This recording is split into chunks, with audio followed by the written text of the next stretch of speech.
In my previous life, my husband found the handkerchief I had lost and came to propose marriage. I thought he was fond of me, but I never expected that on his deathbed, he would say that his wish to be ennobled and become a minister had been fulfilled. There was only one thing. He had married the wrong person in this lifetime, ruining his own life. He kept complaining that I had taken the place of the one he truly loved, yet he never mentioned the hardships I endured throughout my life, bearing his children and raising them diligently in this life. I will give up my position to my ruthless sister. I wish you both love and affection, and may your lives be filled with endless turmoil. My sister and I are twins, born of the same mother. Even our parents find it difficult to tell us apart. However, our personalities are different. She is cunning and malicious, always competing with me for superiority. I, on the other hand, am obedient and always follow our parents' wishes, never daring to defy them. Out of jealousy over my engagement to the prestigious Xie family, she stole my personal handkerchief and, using my name, secretly pledged her life to a poor scholar. Upon hearing her words, the scholar came to propose marriage, producing my personal belongings. Just as the Xie family arrived to propose, catching him red-handed, they immediately broke off the engagement with my father to protect the Jiang family's reputation and cover up the scandal. My father hastily married me off to the scholar. I pleaded in tears to no avail, and had no choice but to marry him with resentment in my heart. After the wedding, Du Jipei treated me with utmost kindness and care.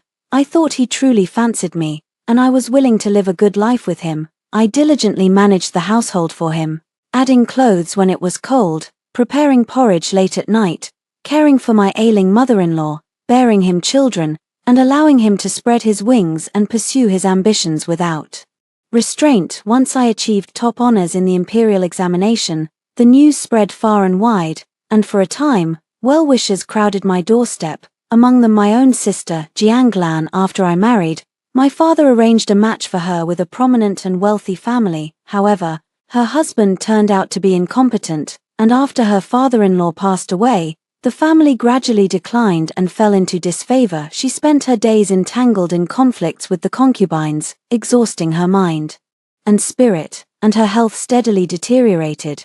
Yet, upon hearing that Du Jipei had achieved top honors, she prepared modest gifts and came to offer her congratulations. She sought out my husband and spoke with him at length, but I never learned what they discussed. From that day on, my husband's attitude toward me plummeted, and I grew increasingly despondent, unaware of the reason behind it. Later, he requested a distant transfer, fell seriously ill, and I traveled outside the capital with our children, only to hear him murmur in his delirium, "My wish to be enfeoffed as a marquis and appointed as a minister has been fulfilled. There is only one thing in this lifetime. He married the wrong person, ruining his own life. If Jiang Yun had not stolen the name of a private lifelong commitment, I and Lana would surely have been a harmonious couple, envied by all. If only there were another lifetime, I would never let Jiang Yun usurp what was not hers." Upon hearing this, I spat out a mouthful of old blood. So, this was how he thought of me. His breath grew faint, his gaze fixed, and moments later, he was gone. I was left speechless with grief, our children still young, and it was only today that I finally understood the reason behind it all. Burdened by sorrow, I passed away within just a year. Pitiful were the two young children, left without a father or mother too. When I opened my eyes again, I had returned to the time when my family was discussing marriage with the Xie family. I was behind the screen, listening to my father negotiate with the Xies. "Lord Jiang, although my son from the Xie family is a mischievous lad, he is someone who deeply cherishes women and will undoubtedly treat your daughter with the utmost kindness." Lord Xie brought Xie Yu to the Jiang family to propose marriage. My father was grinning from ear to ear. For the Jiang family to marry into the Xie family was considered a high-status match, but Xie Yu was known for his dalliances, frequently visiting brothels. If it weren't for the fact that I was harassed by a bully in the Flower Street and he came to my rescue, and I learned from the Flower Street lady that he aspired to serve at the frontier but was denied by his father, the only son, I might have thought he was just a frivolous and dissolute young man. I listened from behind the screen, but vaguely saw my husband from my previous life, Du Jipei, being led in, dressed in coarse linen clothes. He looked somewhat shabby. holding a woman's intimate handkerchief in his hand. My chest tightened. I absolutely could not let him ruin my marriage. Just as I was about to step out from behind the screen, I heard Du Jipi raise the handkerchief and declare loudly, "Scholar Du Jipi, with a betrothal gift, wishes to propose marriage to the second daughter of the Jiang family, Jianglan. I beg Lord Jiang to grant your approval." I was secretly shocked. How could it be Jianglan? My younger sister came running over, bringing Du Jipei to kneel before our father, completely disregarding the family's reputation. Their eyes were filled with affection, suggesting they had already pledged their lives to each other in secret. Tears streamed down her face like pear blossoms, and Du Jipei gently wiped them away, his gaze filled with tenderness, a warmth I had never experienced in my past life. No matter how much I suffered, it seemed he had been reborn, using this life to fulfill a vow. Father was furious, scolding Jianglan for having no shame, daring to pledge her life to someone in secret. I, too, was puzzled. Why had my sister, who used to despise poverty and adore wealth, suddenly changed her ways, insisting on competing with me? How could she willingly live a life of poverty with that penniless Du Jipei? I stepped out from behind the screen, greeted the Xie family with proper courtesy, and then tried to calm my father's anger. Family scandals should not be aired in public, so I escorted the Xie father and son out, ensuring no breach of etiquette. After the two of them had gone far away, I returned to the main hall. I helped my sister to her feet, and she stubbornly whispered to me, "Sister, is it that you want to block my path to success, to keep me from becoming the wife of the top scholar?" My heart skipped a beat. But I quickly regained my composure. Since that's the case, I will make sure this pair of lovebirds never part, not in this life or the next. I knelt down beside Jianglan. "Father, my sister has found her true love, and we should support her. This young scholar, Mr. Du, has the appearance of a refined gentleman and must be full of talent. Moreover, his eyes are only for my sister. Why not go with the flow and let my sister marry alongside me, doubling the joy?" Father pondered for a moment. The current situation had already been witnessed by the Xie family. If he didn't marry off my sister, it would likely tarnish the family's reputation. My sister had also accurately assessed my father. In the previous life, she had ruined my reputation on the day the Xie family came to propose, leaving me with no other choice but to marry Du Jipei. Now, having been reborn and knowing that Du Jipei would be infeft as a marquis and appointed as a minister, she naturally used her reputation in exchange for future wealth and honor. If it were me, I would also be willing. However, Du Jipei's success in the imperial examinations was largely due to my meticulous care of his ailing mother-in-law and my use of my dowry to furnish the household and hire servants, fields, and shops. How many walls and tiled houses have been repaired? Only then could he focus on the imperial examinations, achieve success on the golden list, and even be infeft as a marquis and appointed as a minister, enjoying boundless glory. "Are you truly willing to marry this penniless scholar?" Father asked repeatedly. My younger sister was unwavering. "I believe he will be infeft as a marquis and appointed as a minister, and love me for a lifetime, yes." After all, even on his deathbed, Du Jipei's thoughts and longings were still for her. Even as I, with our children by his side, wept bitterly, he seemed not to hear. Du Jipui held Jianglan's hand in return and promised, "In my past life, this life, and the next, the only one I will ever love is Jianglan. I have never loved anyone else. Please, Lord Jiang, grant us your blessing." Watching the affection between the man and his beloved before me, I fixed my gaze on Du Jipui. He avoided my eyes, looking somewhat guilty. Having been husband and wife until old age in our past life, how could I not be shocked to hear such words? 3. After careful consideration, my father compromised, allowing me and my sister to marry together. To the outside world, it was said that Jianglan and Du Jipui had been betrothed since childhood. On the eve of my wedding, my younger sister came to me and said, "Sister, heaven has always favored me, but never you. It seems that even though we are twins, fate has destined me to outshine you." "Fate? You actually believe in that?" I was combing my hair in front of the mirror, completely ignoring her nonsense. "The so-called fate is nothing but heaven's pity. Even if the path changes, what difference does it make? Without self-reflection, no matter who one marries, the outcome will be the same in the end." "Yes, Heaven insists on sending me a top scholar, and I can hardly refuse. Jiang Lan seemed to be showing off. Top scholar. I just smiled and still paid no attention. She felt awkward and left, later sending over a box of scented powder, saying it was for the sisters' wedding the next day, 1 box each. Knowing she had ill intentions, I gave the scented powder to the little maid beside me in my previous life. The handkerchief I lost was stolen by that maid under my sister's orders. This could be considered a small punishment. The dowry my father added was extremely fair, 1 portion for each of us, to be taken to our husband's home for support. Who would have thought that she went to the storeroom at night, secretly moved my dowry away, and added several large chests of stones, filling them to the brim. Such a petty trick could never let her succeed. In my previous life, my husband always longed for those he could not have and things he could not obtain. I was different from him. I was content with my fate and accepted it willingly.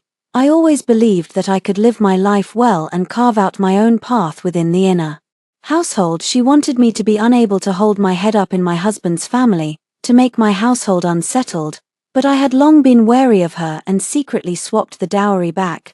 Those extra chests of stones had already been placed by Jiang Yun in her own small storeroom the next day. As the auspicious hour arrived, a maid in Jiang Lan's room suddenly screamed. It turned out to be the young girl who had delivered the scented powder the day before.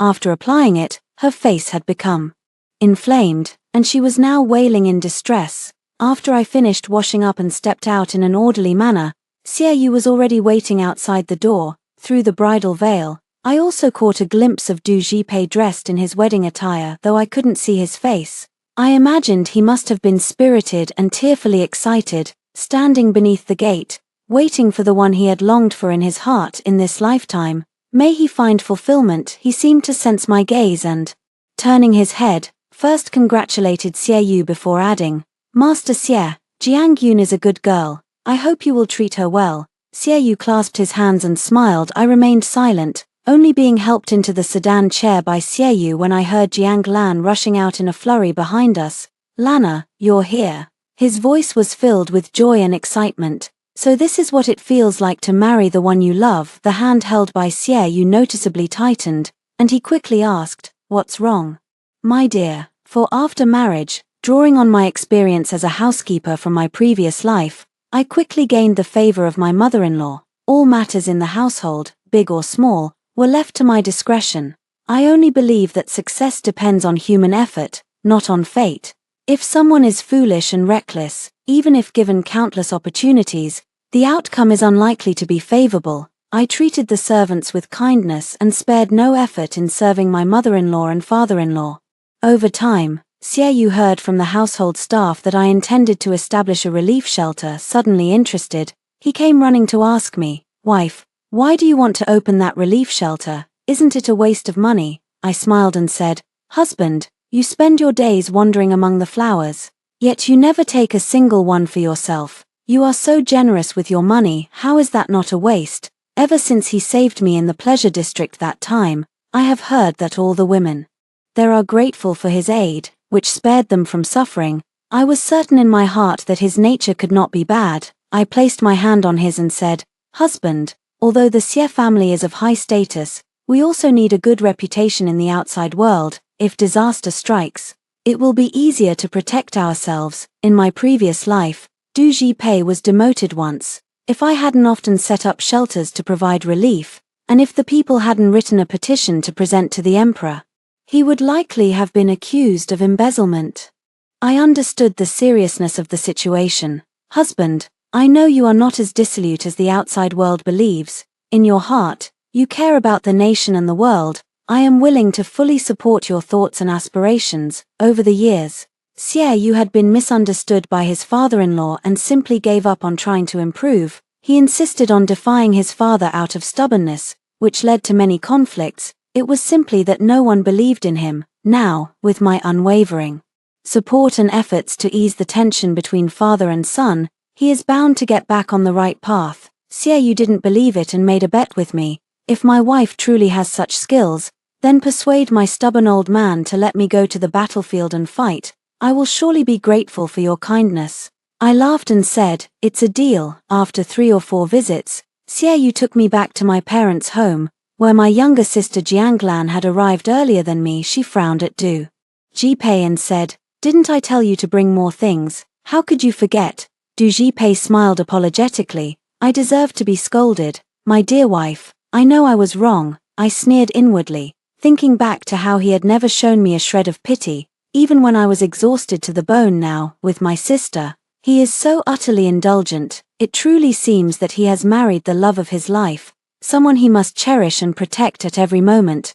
"My dear, what are you looking at?" Xiaoyu called out to me, and I snapped back to reality. "Nothing. People treat others so differently." Xiaoyu didn't understand what I meant, but he simply took my hand in his, offering me comfort. "What are you talking about, my dear? People always treat others differently based on closeness. Yes, a lifetime as husband and wife, yet it couldn't earn even a shred of his affection." I was secretly heartbroken when I heard Jianglan say to my mother, "Mother, you don't know, his mother suffers from a chronic illness and still needs me to attend to her. How could I ever endure such hardship? I truly can't stay a moment longer." Du Jipei listened and frowned, his expression looking rather displeased. Indeed, back then, I was always diligent in fulfilling my duties as a wife. Fearing I might not serve my mother-in-law well enough, after Xiaoyu and I met with my father and mother, the two of us chatted casually in the room. "Sister, I heard that brother-in-law no longer frequents the brothels."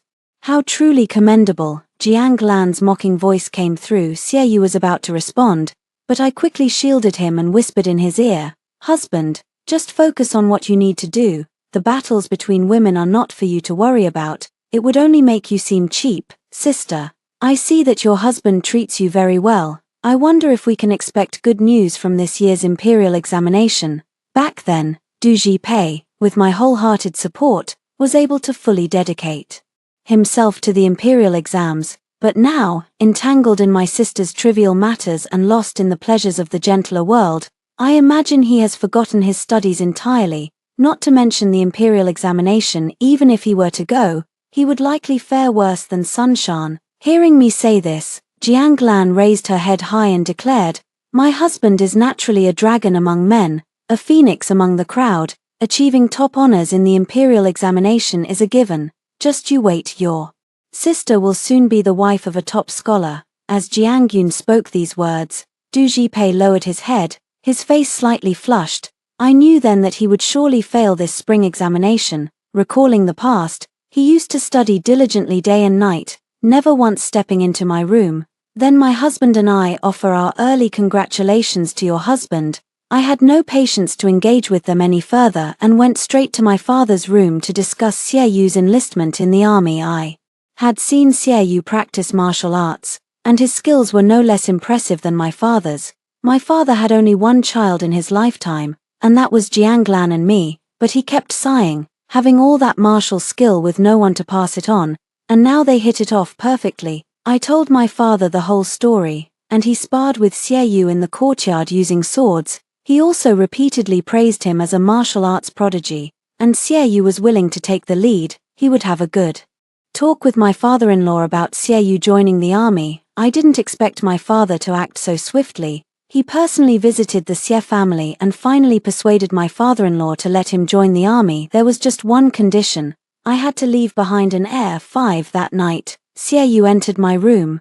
Wanting to compromise on this matter, I stopped him. "Husband, there's no need to put yourself in such a difficult position. If father insists on this, I will go and take the blame." Saying I am unwilling, I will bear the responsibility alone. You just go and forge your own path. I will take care of everything at home. Xiaoyu held my hand, tears glistening in the eyes of this 7-foot-tall man. I reached out and wiped away his tears. "Husband, a man does not shed tears lightly. You have always been filial.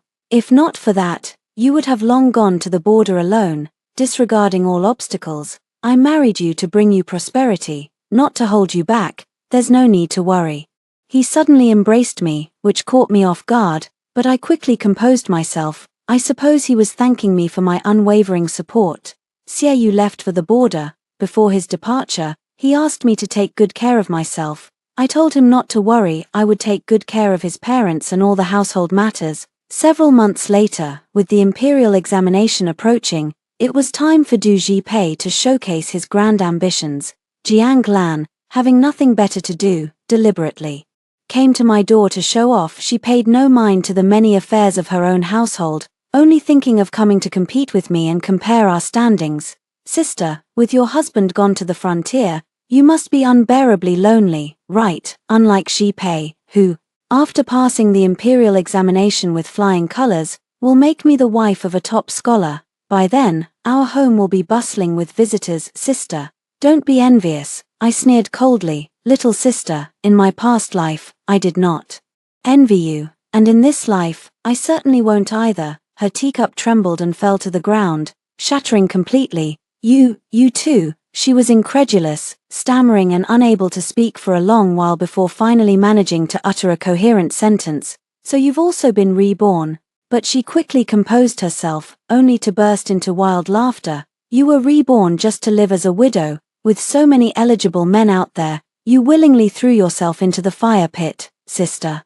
You're just too ridiculous. She laughed so hard she doubled over, as if she had just heard the greatest joke of her life. Is that so? Life is what you make of it yourself. I don't believe in the destiny you speak of. I only believe in myself. If you believe in that destiny, then just see whether Du Jipei can pass the imperial examination this time, and you'll know if that destiny is truly destiny. After I finished speaking, I had the maid see her out. She was confident, believing that Du Jipei would surely win the top scholar title for her. She boasted that I was not as clever as her and called me a fool. I paid her no further mind and went to the kitchen to prepare the black-bone chicken soup that my in-laws loved.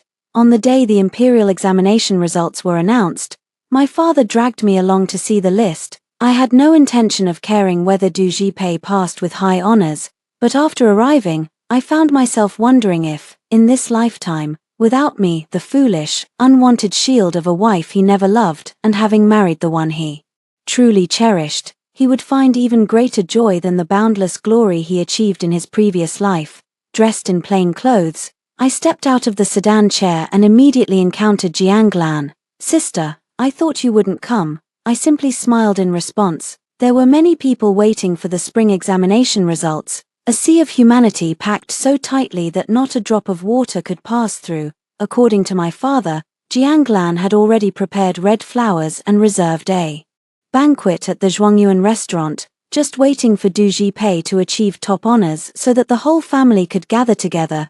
Du Jipei's elderly mother had already been taken by Lana to the Zhuangyuan restaurant and was now waiting there. I secretly clicked my tongue and glanced at the uneasy Du Jipei beside me. Congratulations, brother-in-law. Today, you are basking in the spring breeze of success. If you achieve top honors, please do not forget my husband. Xie, I would be deeply grateful if you could offer him some guidance. Regardless of whether he achieved top honors or not, it was not the time to stir up trouble. I had no choice but to feign a smile. However, Jiang Lan noticed this and stepped forward to mock me.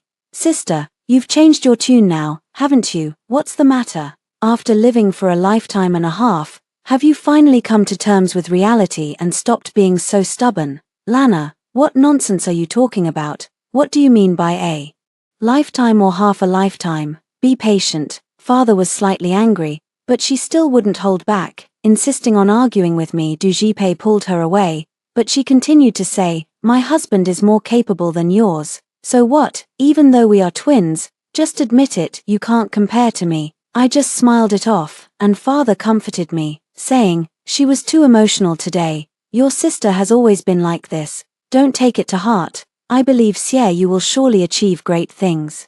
On the battlefield, Yuna, just relax. Father gently placed his hand on my shoulder and patted it. I nodded. Several officials brought out the list, and everyone strained their eyes to look. Only Jiang Lan remained calm and composed. She was certain that Du Jipei had undoubtedly passed with high honors. Once the list was posted, a scream was heard from the crowd. He passed. Young master, you've taken the top spot. Looking over, it turned out to be Du Jipei's classmate, a man named Juziki. In the previous life, he had placed third, but this time, he unexpectedly took the top spot. Truly a cause for celebration. Upon hearing this, Jiang Lan exclaimed that it was impossible. The gentle and virtuous image she had always maintained in front of others vanished. She rushed forward. disregarding her appearance, pushed through the crowd, and counted the names one by one from the top, then counted them again from the bottom to the top. I still didn't see Du Jipei's name. I glanced at him. He had buried his head deeply, not daring to look at Jianglan. Jianglan searched twice without success and began to grow furious. My father tried to comfort her, urging her not to be impatient, and had the maids search through the list once more. Still, his name was nowhere to be found. Leaving my proud and arrogant sister so enraged that she fainted, I ordered my sister to be carried into the sedan chair, gave Du Jipei a few words of advice, and then turned to congratulate Zhu Ziki, asking him to look after my family's Xiaoyu in the future. I also instructed the matron who had come with me to return to the mansion and prepare generous gifts, sending congratulatory presents to each name on the list. Upon arriving at the Du residence, I instructed the little maid by my side to summon the best physician in the capital to take Jianglan's pulse, only to discover that she was pregnant. One family rejoiced, while another grieved. After Jianglan woke up, she slapped Du Jipei across the face. I was secretly shocked, for in my past life, I would never have dared to treat him that way. I only revered and loved him, willing to hurt myself rather than cause him the slightest harm. I couldn't help but secretly marvel at the situation. After all, the one who now held the dearest place in my heart was of my own choosing, so there should be no room for complaint. Upon learning of her pregnancy, Jianglan went into a frenzy, pounding her own belly. When I stepped forward to console her, she sneered in return. "Sister, you came here to mock me, didn't you? You knew that useless man would never pass the imperial exams, and that's why you're acting this way, isn't it?" I let out a cold laugh. "Sister, this is what you call fate. Since you believe in destiny, then it must be that fate cannot be defied. Your husband was never destined to be the top scholar." I paid no further attention. As for Du Jipei, his affairs had long ceased to concern me. It was only because Father was present today that I didn't want to trouble him with the discord between us sisters. Otherwise, I wouldn't have wished to stay in the Du household for even a moment longer. Bidding Du Jipei a fond farewell, he turned and left with a flick of his sleeve. The next day, a joke spread throughout the capital. It was said that Du Jipei's elderly mother had waited all day at the Zhuangyuan Tower, but Du Jipei never showed up. The prepared red flower for the top scholar was snatched away by Zhu Ziki, and everyone laughed at Du Jipei for his delusional ambitions. Day after day, he indulged in the pleasures of the gentler world, yet still dreamed of becoming the top scholar. In the end, he ended up with nothing. Du's mother had no money to pay for the Zhuangyuan banquet and was detained by the owner of the Zhuangyuan Tower for a day, forced to sit there all night long. She didn't even have dinner the next day. Du Jipei remembered the matter and hurriedly sent a maid with silver to bring his mother back. That same day, Du Jipei's mother fell ill. For a time, both Jianglan and her mother were unwell. Jianglan, being pregnant, was also behaving erratically. Du Jipei had no choice but to mediate between them. However, Jianglan refused to relent, and in the end, even Du Jipei became overwhelmed and fell ill himself. The household was thrown into complete chaos. It was then that Du Jipei thought of me. He shamelessly came to my residence and said, "My home is now in utter disarray. I beg you, for the sake of her being your sister, to look after her a little. I would be eternally grateful." His words were sincere, accompanied by occasional coughs. In my previous life, I had never seen him so humble and submissive. Just as I was beginning to soften, I heard a servant report from outside the door, "Madam, the young master has shown exceptional bravery on the battlefield, taking the enemy general's head amidst the chaos of war. Now, His Majesty has personally appointed him as the general of the Dragon Tiger Army. He is leading the triumphant army back and has already passed through the city gate." Really, my eyes reddened slightly. Xiaoyu had truly succeeded. I had no time to deal with Du Jipei any longer.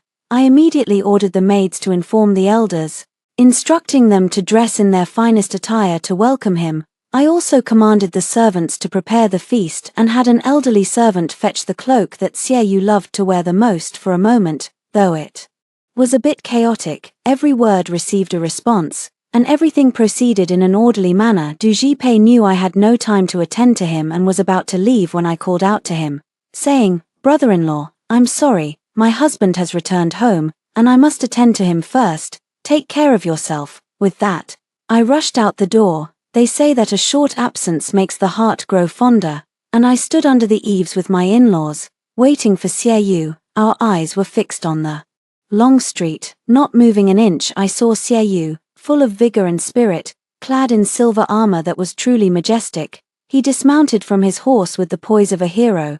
Xiaoyu rushed toward me. "Father, mother, my wife, I'm back." I was overjoyed, tears streaming down my face. Xiaoyu gently wiped the tears from my cheeks one by one. In front of everyone, I felt a wave of shyness. Just as I lowered my head, I caught sight of Du Jipei's desolate expression in the distance, his face deathly pale. As I tried to lift my head to see more clearly, he had already walked far away, leaving only his retreating figure. For a time, many people came to offer their congratulations.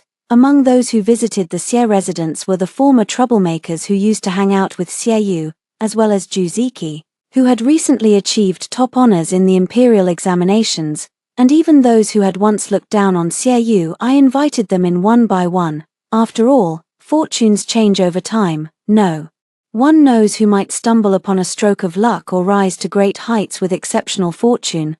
After organizing the gifts, I found many valuable items and sent them back one by one with my thanks. I was afraid that someone might become jealous and cause trouble, accusing Xiaoyu of accepting bribes privately. As he had just taken office, it was inevitable that some would be envious. For a time, Xiaoyu received great favor, and everyone in the household rose in status. Even his father-in-law praised him highly, and their father-son relationship grew even closer. My father, upon learning of Xiaoyu's triumphant return, specially invited him home for a conversation. However, Du Jipi was truly unable to manage household affairs, so he took Jianglan back from the Du family to recuperate. As soon as I entered the courtyard, Jianglan sneered at me, saying, "Sister pretends to be gentle and virtuous."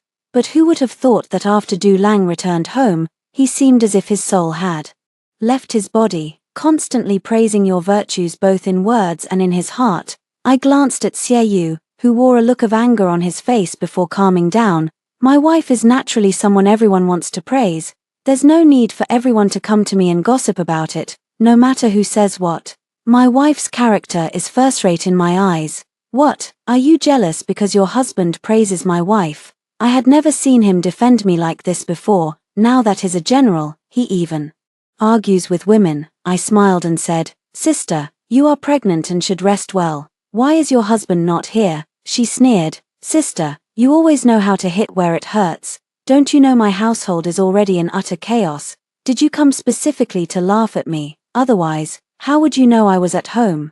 Speak of the devil, and he shall appear." Du Jipei brought a cloak for Jianglan.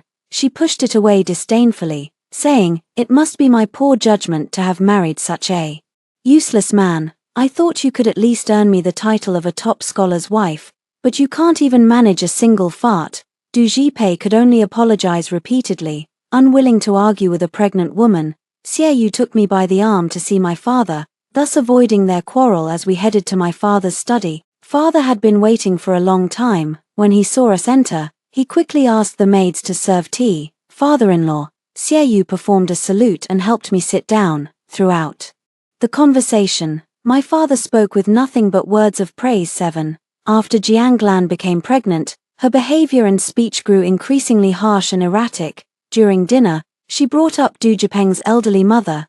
Jianglan actually demanded that he choose a side, forcing Du Jipeng to repeatedly beg for mercy in the moment, leaving none of the masculine courage he had shown in his previous life. After dinner, Xiaoyu took me home, and I could still hear Jianglan and Du Jipeng arguing. I shook my head and sighed. A home without peace, this is what it looks like. It truly makes one's heart tremble with fear. "Madam, there's no need to pity that brother Du. He himself failed to recognize people clearly and couldn't distinguish between treasure and filth. He has no one to blame but himself." I chuckled softly and said, Indeed, it was all his own choice. He has no one to blame but himself." I thought it would be settled after a few rounds of bickering, but I never expected that 7 days later, Jianglan, under the pretext of needing funds for her pregnancy, deducted the medicine for Du Jipei's mother. Du's mother's health deteriorated day by day, and before long, she passed away. I went with Xiaoyu to pay my respects,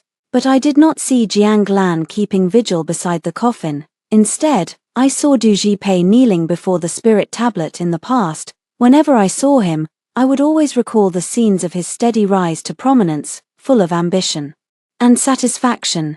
Now, I never imagined that marrying the one he loved would lead to such a state.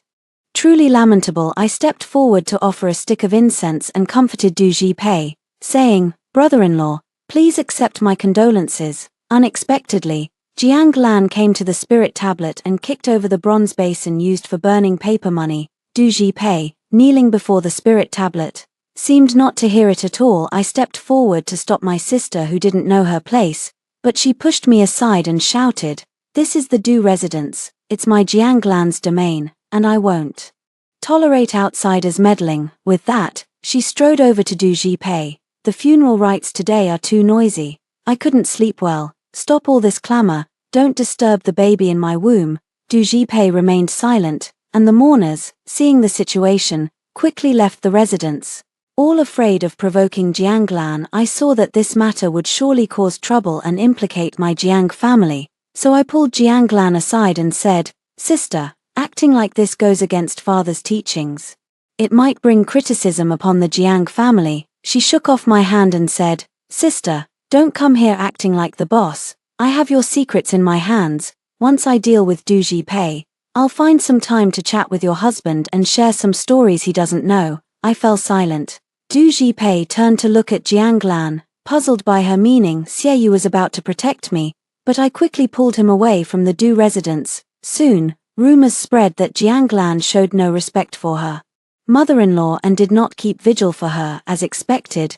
Jiang Yun's actions brought trouble to others, and even the emperor heard about it, reprimanding him for failing to educate his daughter properly. Fortunately, the relief shelter I had established earlier had already grown and flourished. Within a small circle, the Jiang family's daughter's reputation was not completely ruined by Jiang Lan. However, Jiang Lan was greatly disappointed in Du Jipei and argued daily about becoming the wife of a top scholar. Just a few days after Du's mother passed away, she forced the ailing Du Jipei to study day and night, pushing him to the brink. Finally, Du Jipei could bear it no longer and sought solace in the pleasure quarters, drowning his sorrows in drink.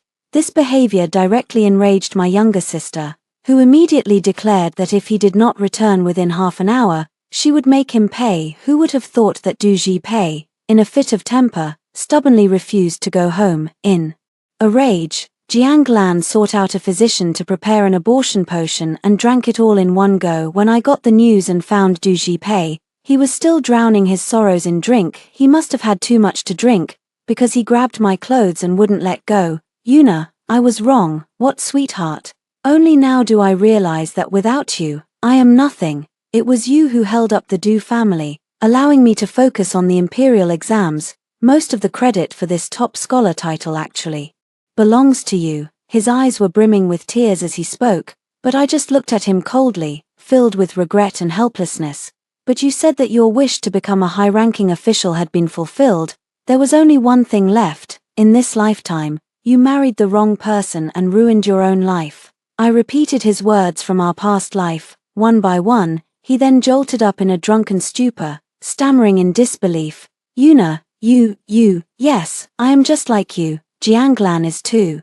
His eyes widened, as if he had heard something extraordinary. "8. This time, I did not stand in your way. The regrets of your past life, I have fulfilled them for you in this one. You can no longer blame me." I crouched down, gazing into those eyes that had never shown me tenderness, and felt an emotion I couldn't quite place, whether it was love or guilt. For a moment, I couldn't tell. I added, "You believe yourself to be exceptionally talented, certain of passing the imperial examination with flying colors. You overlook all the dedication and hard work I have poured into that household. You think that the one you have spent your life searching for, the one you could never obtain, would be the perfect addition to your success if she could grace you with her presence when you are at the peak of your glory. You feel that even if you were to die then, it would be worth it.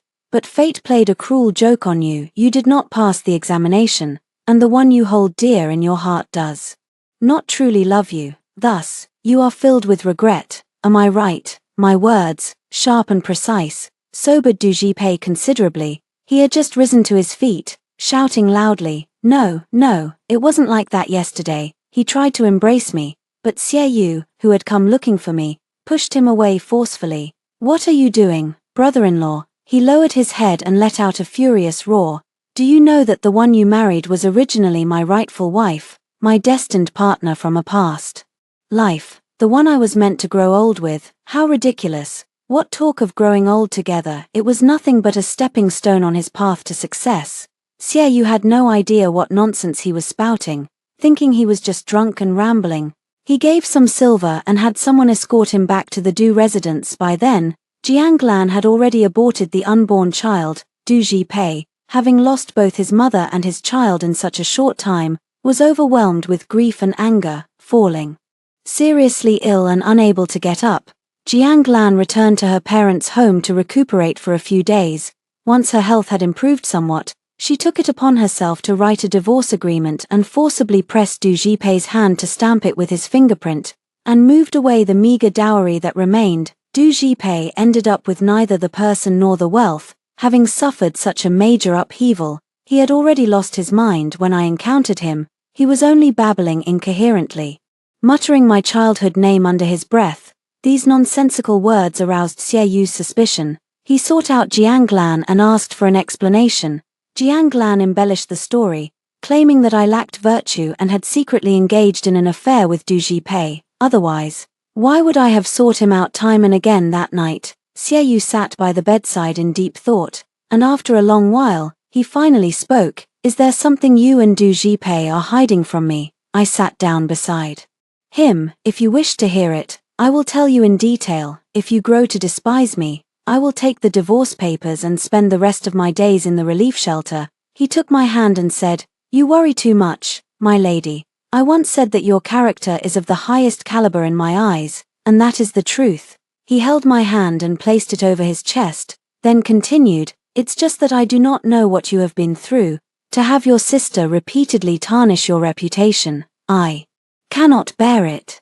I opened my heart to him, talking with him through the night, telling him everything in detail, explaining the whole story. After hearing it, he didn't reject me, and he believed my absurd words. He held me tightly in his arms. "My dear, it was his blindness that led him to such an end. From now on, with me by your side, I will never let such a thing happen again." He raised his hand and made a vow. I pulled his hand down and said, "Husband, vows are unreliable." Du Jipei spoke of loving Jiang Lan in his past life, this life, and the next, but he broke his word. He lowered his hand and said with deep affection, "Indeed, so-called destiny is made by people, not waited for. Du Jipei is the best example." Not long after, in order to climb the social ladder of the Li family, Jiang Lan actually became the concubine of the Li family's eldest son. When this news reached her father's ears, he was utterly unable to hold his head up. Immediately, for the sake of the Jiang family, he severed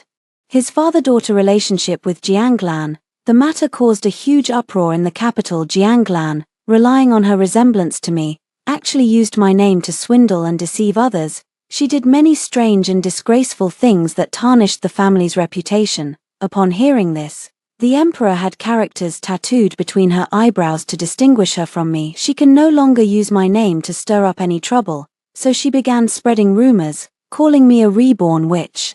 Fortunately, I distributed alms every day, and the nonsense she spoke was dismissed by the people as mere gossip. When I saw her again, she had already been abandoned by the young master of the Li family and left to fend for herself on a manor outside the city. She passed away not long after. You see, fate, what fate is there? It's nothing more than the result of taking one step at a time, accumulating through every word and action, and persisting throughout a lifetime. This is the will of heaven. After hearing the first story above, what are your thoughts? Feel free to share your opinions in the comments section. Next, there is another similar story. Let's continue to see. On the night I went into labor, Fu Yanxiu called for water 3 times in my half-sister's room the next day. Before I had even recovered from the postpartum hemorrhage, he couldn't wait to announce, "From today onward, move out of the main courtyard. I demote you from wife to concubine. You can't even give birth to a healthy heir. What use do I have for a wife like you?" The entire household was waiting to see me cry, go mad, and seek death, but I refused to give them what they wanted. Instead, I obediently moved into the dilapidated side courtyard, handed over the household management token, as if I had accepted my fate. Until the day of the palace banquet, my stepsister's pregnant belly became the laughingstock of the entire capital, because the head of the Imperial Medical Bureau diagnosed it right in front of the emperor. The Marquis of Loyalty and Valor is completely incapable of fathering children. Not even a single healthy heir can be produced. What use do I have for you as my principal wife? Fu Yanxiu's furious roar still echoed in my ears. I lay on the delivery bed, drenched in sweat, my fingertips digging deep into my palms, yet nothing could compare to the heart-wrenching agony tearing through my abdomen. An entire night of difficult labor had drained every last ounce of my strength. When I struggled to lift my heavy eyelids, what met my gaze was the cold, indifferent face of Fu Yanxiu. Beside him, my half-sister Zhu Huan, her hair slightly disheveled and her almond-shaped eyes brimming with a spring-like tenderness, leaned against his chest, smiling softly at me. I have informed your father and obtained the marriage certificate. He threw a crimson engagement letter before my bed. From today onward, you are demoted from wife to concubine. Trembling, I picked up the engagement letter. The cinnabar ink was still wet, stinging my eyes. There, side by side, were his name and Zhu Huan's, my half-sister, who just yesterday had come to accompany me during childbirth, now clung to my husband, her clothes in disarray. I forced myself to sit up through the excruciating pain. Where is my child? The wet nurse tremblingly brought over a swaddled bundle. The infant's face was pale and ashen, its breath as faint as a wisp of silk. Zhu Huan covered her lips with a light laugh. The imperial physician said that you, dear sister, may find it difficult to conceive again in the future. As for this sickly little one, she paused meaningfully, I fear he may not survive the harsh winter. Fu Yanxiu held Zhu Huan by the waist, his tone icy cold. The Fu family needs a strong heir. You have always been known for your virtue and should understand what is appropriate. From today onward, move to the side courtyard. This main courtyard will be vacated for Huana to live in. After they left arm in arm, my dowry matron whispered with reddened eyes, young lady, you don't know last night, that seductress in the neighboring chamber, with the master, shamelessly called for water 3 times. I lowered my head to look at the frail child in my arms and suddenly felt a bone-chilling cold. At the moment I was hanging between life and death. My husband was in the throes of passion with my half-sister. Their sounds of pleasure must have drowned out my desperate cries. The entire capital praises the Marquis of Loyalty and Valor for his deep affection and unwavering loyalty. He knelt until the snow on the steps was crushed, all to marry me, a powerless orphan. But now, with my postpartum hemorrhage still unhealed, he can't wait to demote me from wife to concubine. I still remember the day the late emperor bestowed our marriage. Fu Yanxiu, dressed in a moon-white brocade robe with his hair tied up in a jade crown, took my hand before all the court officials, his eyes sparkling like a galaxy. In this lifetime, I will marry no one but Zhu Yang, and it will be just the two of us, forever. Now, however, I stood in the wind, holding my dying child, watching helplessly as my courtyard was draped with glaring red silk. Zhu Huan's personal maid arrogantly directed the servants to hang lanterns. When she saw me, she even rolled her eyes. Oh, why is the concubine here? This place is full of bad luck. Don't ruin the new madam's joy. I dug my fingernails into my palms and demanded sharply, who gave you permission to touch my courtyard? The maid sneered. The Marquis has ordered that this courtyard be redecorated for the new mistress. As for you, she glanced at the child in my arms, you'd better hurry and move out with this sickly little thing. Miss, Hongxiu rushed over in a panic, supporting my swaying body, her eyes red. They deliberately sent me away. How could you come out alone? The servants stood by, watching coldly, not a single one stepping in to stop it. Instead, they whispered among themselves. As if watching a farce, Hongxiu gritted her teeth and helped me up. Let's go find the old madam. She has always doted on you and will surely stand up for you. Yes, there was still my mother-in-law holding the fort in this household. I still remember the day I married into the Marquis's household, when my mother-in-law held my hand with tears in her eyes and said, "Good child, from now on, you are my own daughter." When I had morning sickness, She personally rubbed my back for me in the cold winter, fearing my feet would freeze. She specifically ordered someone to bury a heating system under the blue bricks.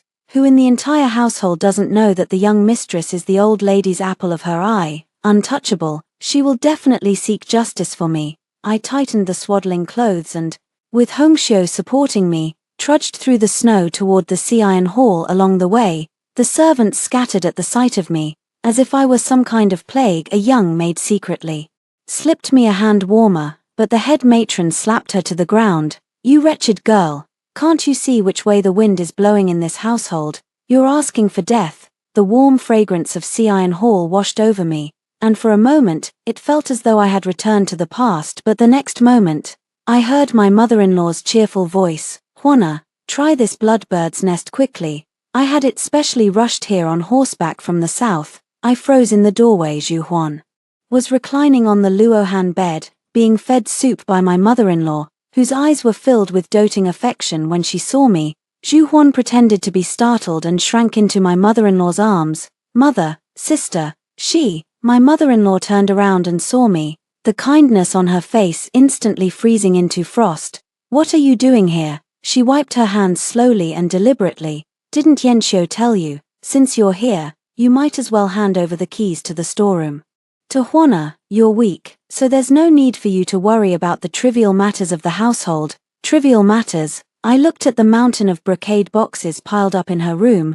Those are all congratulatory gifts from various households celebrating the birth of my son for the past 3 years. It has been my efforts in navigating and managing relationships among the powerful that have barely kept the declining house of loyalty and Vela maintaining its dignity. Does she truly believe that, without my behind-the-scenes arrangements, those high and mighty noblewomen would give her, an old woman without a title, even a shred of respect? I stood before the hall, the wind and snow striking my face. Suddenly, I remembered the scene from my childhood when my grandfather taught me to draw a bow. His rough, large hands enveloped my small ones, the iron-backed bowstring hummed, and the arrow shot through the air, hitting the bullseye 100 paces away. Yanga, remember, my grandfather's voice echoed in my ears. If you can't kill with a single strike, pretend to be a wounded rabbit. First, feign weakness and lie low. Wait for the wolf to draw near. He suddenly drew his sword, stab it through the throat again. I touched the short knife my maternal grandfather had given me, hidden in my sleeve. When I looked up, I had already put on a submissive expression. Yes, your humble servant, will go fetch the key right away. By the time I returned to the main courtyard with the child in my arms, Fu Yanxiu was standing under the corridor. The twilight deepened, and he stood there in a moon-white brocade robe, his hair tied up with a jade crown, his features as exquisite as a painting, still looking just like that young man from years past, his expression so tender it could drown a person. I stepped forward slowly, gently lifting the child in my arms, my voice hoarse. Husband, the child hasn't been named yet. Perhaps a name. He suddenly let out a scornful laugh, the tenderness in his eyes cracking apart, revealing a venomous mockery. A sickly child who won't live past a year. Does it even deserve my attention? A cold wind swept by, and my fingertips trembled, yet I let out a low, quiet laugh. It seems my husband's hopes now rest entirely in my half-sister's womb. He didn't even bother to look at me, turning away with a flick of his sleeve. Move out tomorrow. This courtyard is for Juana to rest during her pregnancy. I stood frozen in place. Every brick and tile in this courtyard had been personally chosen by him for me back then. On the eve of our grand wedding, he once pointed at the newly planted begonia tree and whispered with a light laugh in my ear, "Our Yang loves begonias the most. When the flowers bloom next year, I'll pick a branch to adorn your hair." Now, the begonia tree has been uprooted entirely, replaced by the wisteria swing that Zhu Huan loves most. I suddenly laughed out loud. Fu Yanxiu, do you still remember what you said that year? Kneeling in the heavy snow, he frowned, a flicker of panic flashing in his eyes. I spoke each word as if carving them into my own heart. You said, in this life, I wish only to grow old with iron. If I break this vow, may I be struck by lightning. Before the words had fully faded, a low rumble of thunder rolled across the sky, startling the lanterns under the eaves into violent swaying. Fu Yanxiu's face changed abruptly, and he took a sudden step back as if something filthy had touched Him, shouting sharply, preposterous, watching his panicked retreating figure. I lowered my head and kissed my child's cold little cheek. My child, your father is afraid of thunder. Before long, Hongxiu entered holding a fox fur cloak, her eyes brimming with suppressed resentment. Madam, the carriage is ready, the Marquis said. Since you are unwell, it would be best for you to recuperate at the estate. I stroked the wolf-bone dagger and let out a low chuckle. Have they forgotten my maternal grandfather was the god of war of the northern frontier? I grew up in the military camp, drinking melted snow and resting my head on a scabbard. What the northern blizzards taught me was never to endure humiliation in silence, but rather, killing should be slow, heart removal precise. And when cutting flesh with a dull blade, one must sprinkle hot salt into the wound for the full flavor. Inform the Marquis that I shall be staying at the Cunning Palace for a while. I gently stroked my child's pale, lifeless face. Tell him Her Majesty the Empress misses the young heir and wishes to see him with her own eyes. Hongxiu stared wide-eyed in shock. Who in the entire capital doesn't know? Before the Empress entered the palace, she was my closest confidant and always quick to defend me. As the carriage passed through Vermilion Bird Street, I lifted a finger and drew back the curtain, letting everyone in the capital see, the wife of the Marquis of Loyalty and Valor, holding a frail infant. Her tear-stained cheeks still damp. Her slender figure swaying unsteadily in the wind and snow. Sure enough, within less than a month, rumors in the capital spread like wildfire. I heard that the Marquis of Loyalty and Valor favors his concubine over his wife, even ignoring his legitimate son's critical illness. That Zhu family's illegitimate daughter dares to withhold her legitimate sister's tonic medicine even before she's married. What audacity! Poor Lady Marquis, forced to hide in the palace, too ashamed to even return to her own family. I leaned on the soft couch in the Cunning Palace, listening to the palace attendants report, a slow smile curling at the corner of my lips. The show has just begun.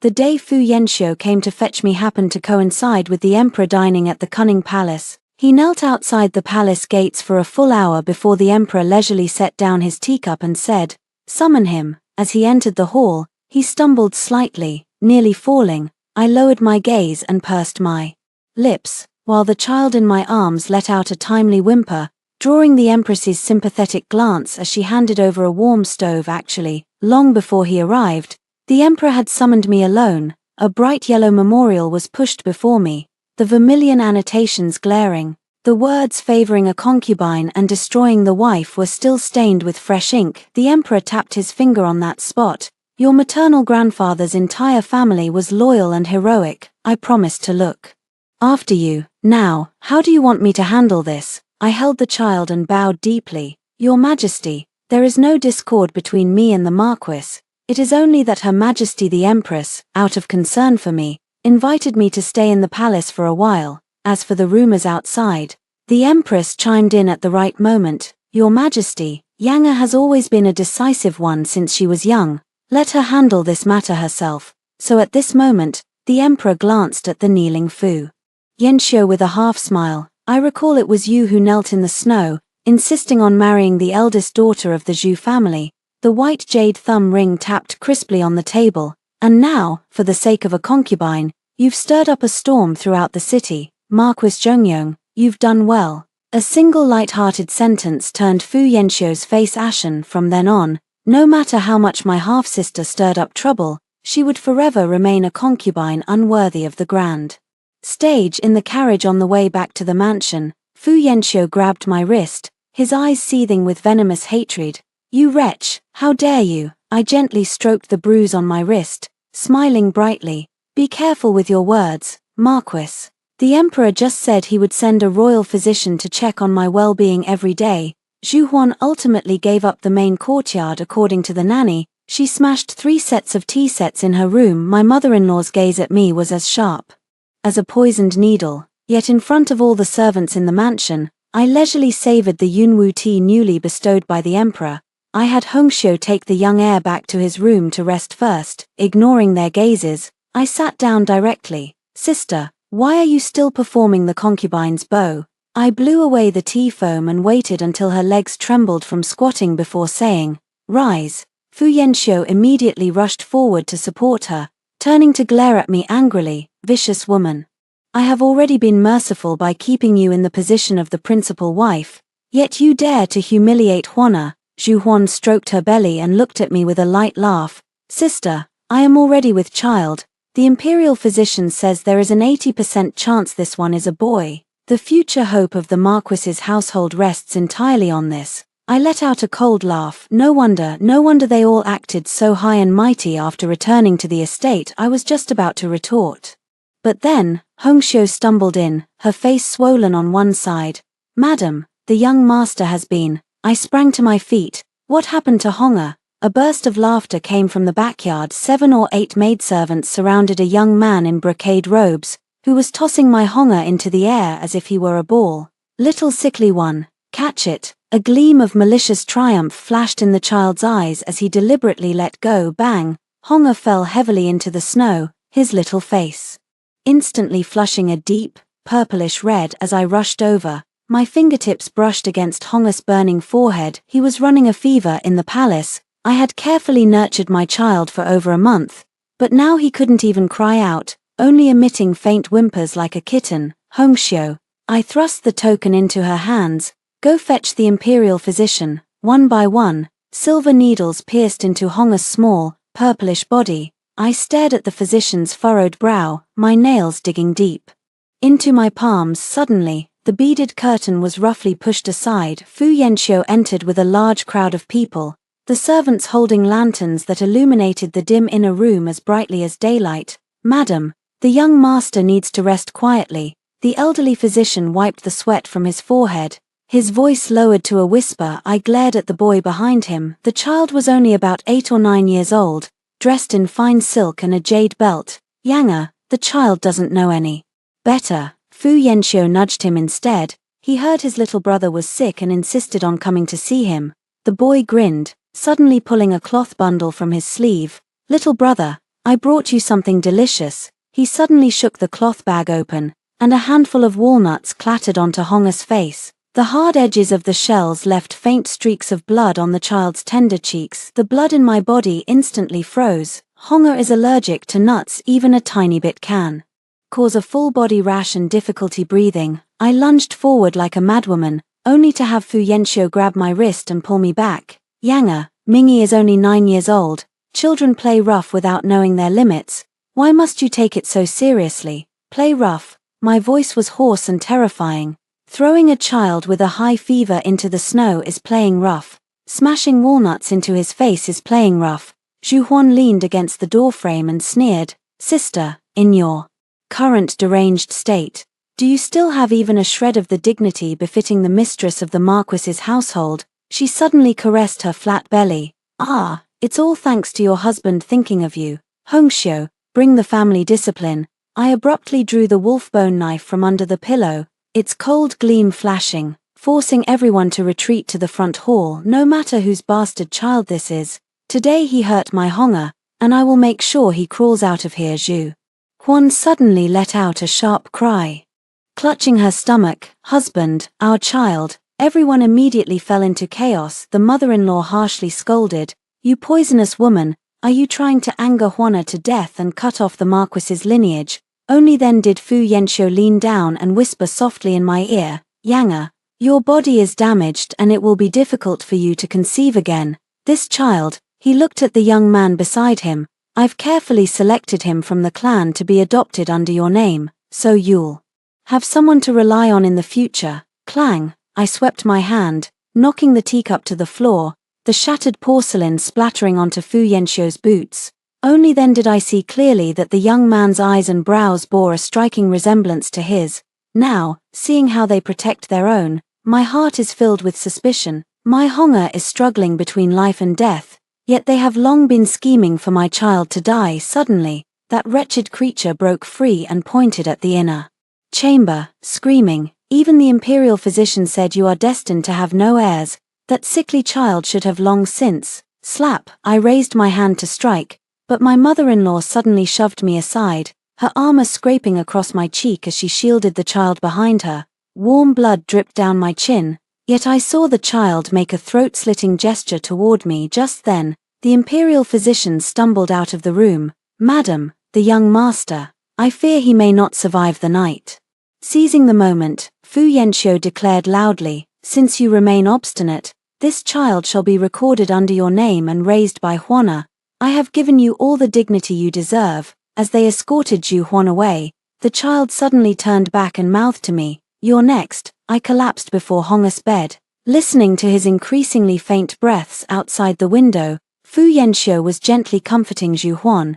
"Don't be afraid, once that little wretch dies, Mingyi will rightfully become the legitimate heir." I lowered my head, looking at the blood holes in my palm made by my nails, and suddenly laughed. "Excellent, since you want to play, I'll play a big game with you. My Honga is dead." I held him and sat through the night. The next day, just as dawn was breaking, the courtyard gate was violently kicked open. Zhu Huan was dressed in a deep red, gold-woven jacket and skirt, the hairpin in her hair swaying so brightly it was almost blinding. As soon as she entered, she held a handkerchief to her nose, as if there were something filthy in the room. "Sister, please accept my condolences," she said with a smile on her lips, yet her face was full of smugness. "The Marquis is busy and cannot spare the time.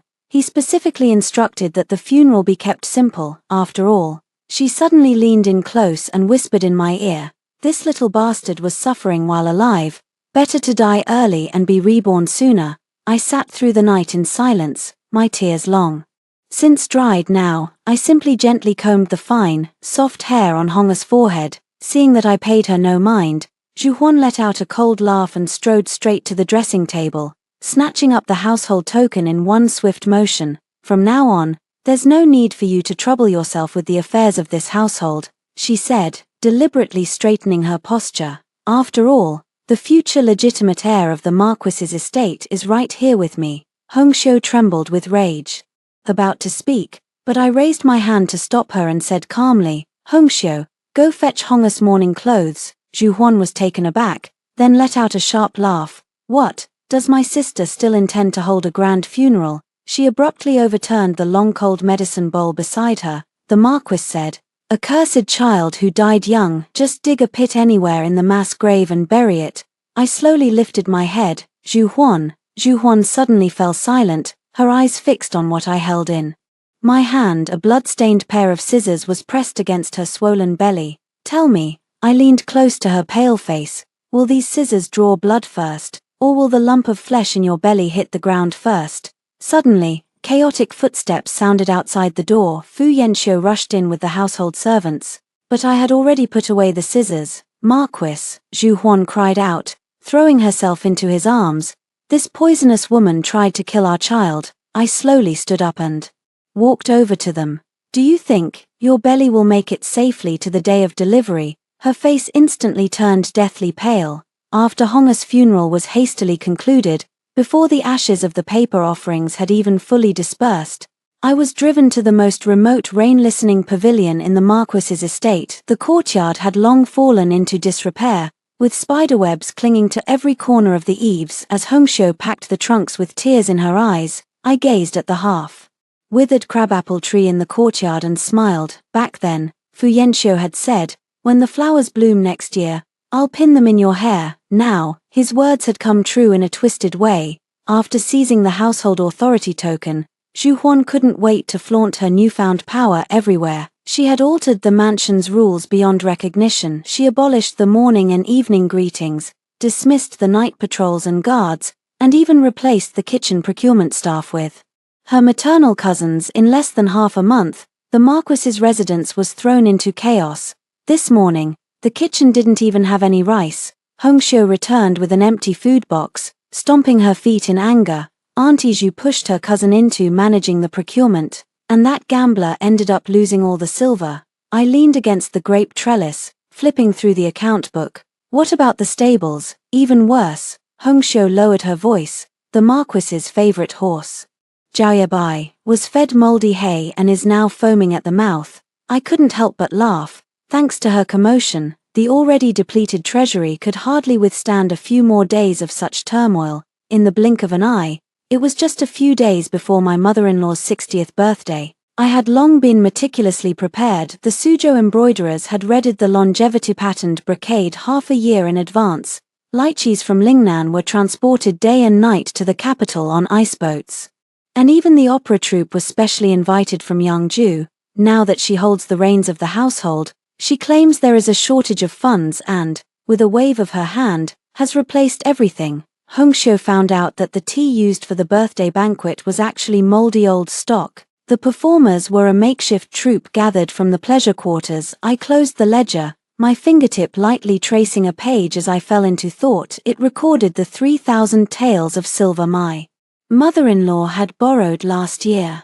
Listed as incense money, but in reality suddenly, the courtyard gate was violently kicked open. Zhu Huan charged at me like a street shrew. Zhu Yang, she slammed an account book in front of me. You deliberately squandered all the treasury silver before handing over the household management to me, didn't you?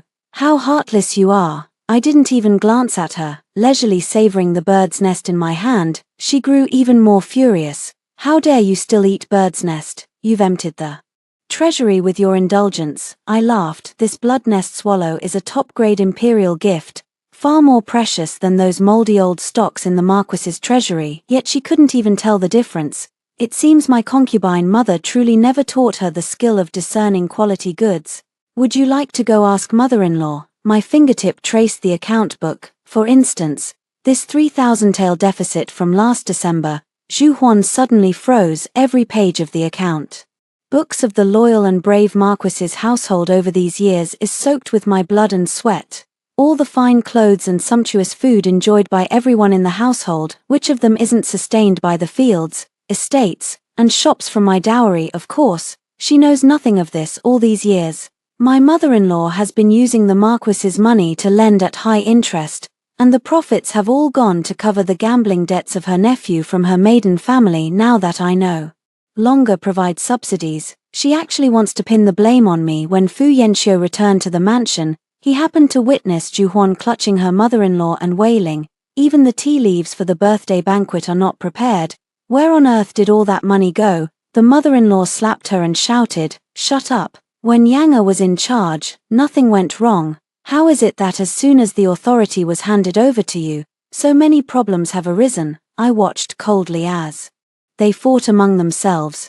How could Zhu Huan, a mere concubine, have any personal savings? My mother-in-law's money-lending business was conducted with utmost secrecy. However, having previously managed the treasury, I still managed to uncover some clues. Fu Yanxiu listened for a while and finally understood what they were arguing about. With a stern face, he asked Zhu Huan, "How much is missing from the treasury?" Zhu Huan seemed to have grasped a lifeline, clutching his sleeve tightly, her voice sharp. 20,000 taels of silver are gone. That's the entire year's expenses of the Marquis's household. Fu Yanxiu had originally thought it was just a small amount, but upon hearing this figure, his face instantly turned pale. "Mother, where has all the money gone?" his mother stammered, her eyes darting. She suddenly pointed at me, who was drinking tea nearby, as if she had found a scapegoat. "Yang has a generous dowry. She used to cover the expenses before, but now..." After a long tug-of-war with her mother-in-law, Zhu Huan knew the old woman was in the wrong, but she also understood that the money was most likely gone for good. Hearing her say this, Zhu Huan immediately caught on and chimed in, "Exactly, husband. As long as sister produces the dowry list, everything will be easily resolved." I let out a cold laugh. Now that I don't even have the authority to manage the household, why should I use my dowry to fill this hole? Zhu Huan immediately put on a virtuous face. "We're all part of the Marquis's household. What's yours is mine, and what's mine is yours. For you to speak like this, sister, is far too distant." My mother-in-law also chimed in with righteous indignation. "Exactly, Yang. I remember those shops you have on East Street. Any one of them brings in enough in a year to cover the entire household's expenses." I took a slow, deliberate sip of tea and did not respond. Seeing this, Fu Yanxiu immediately assumed the air of the head of the household and made the final decision. "Then it's settled. Hand over the dowry list to Huana for verification as soon as possible."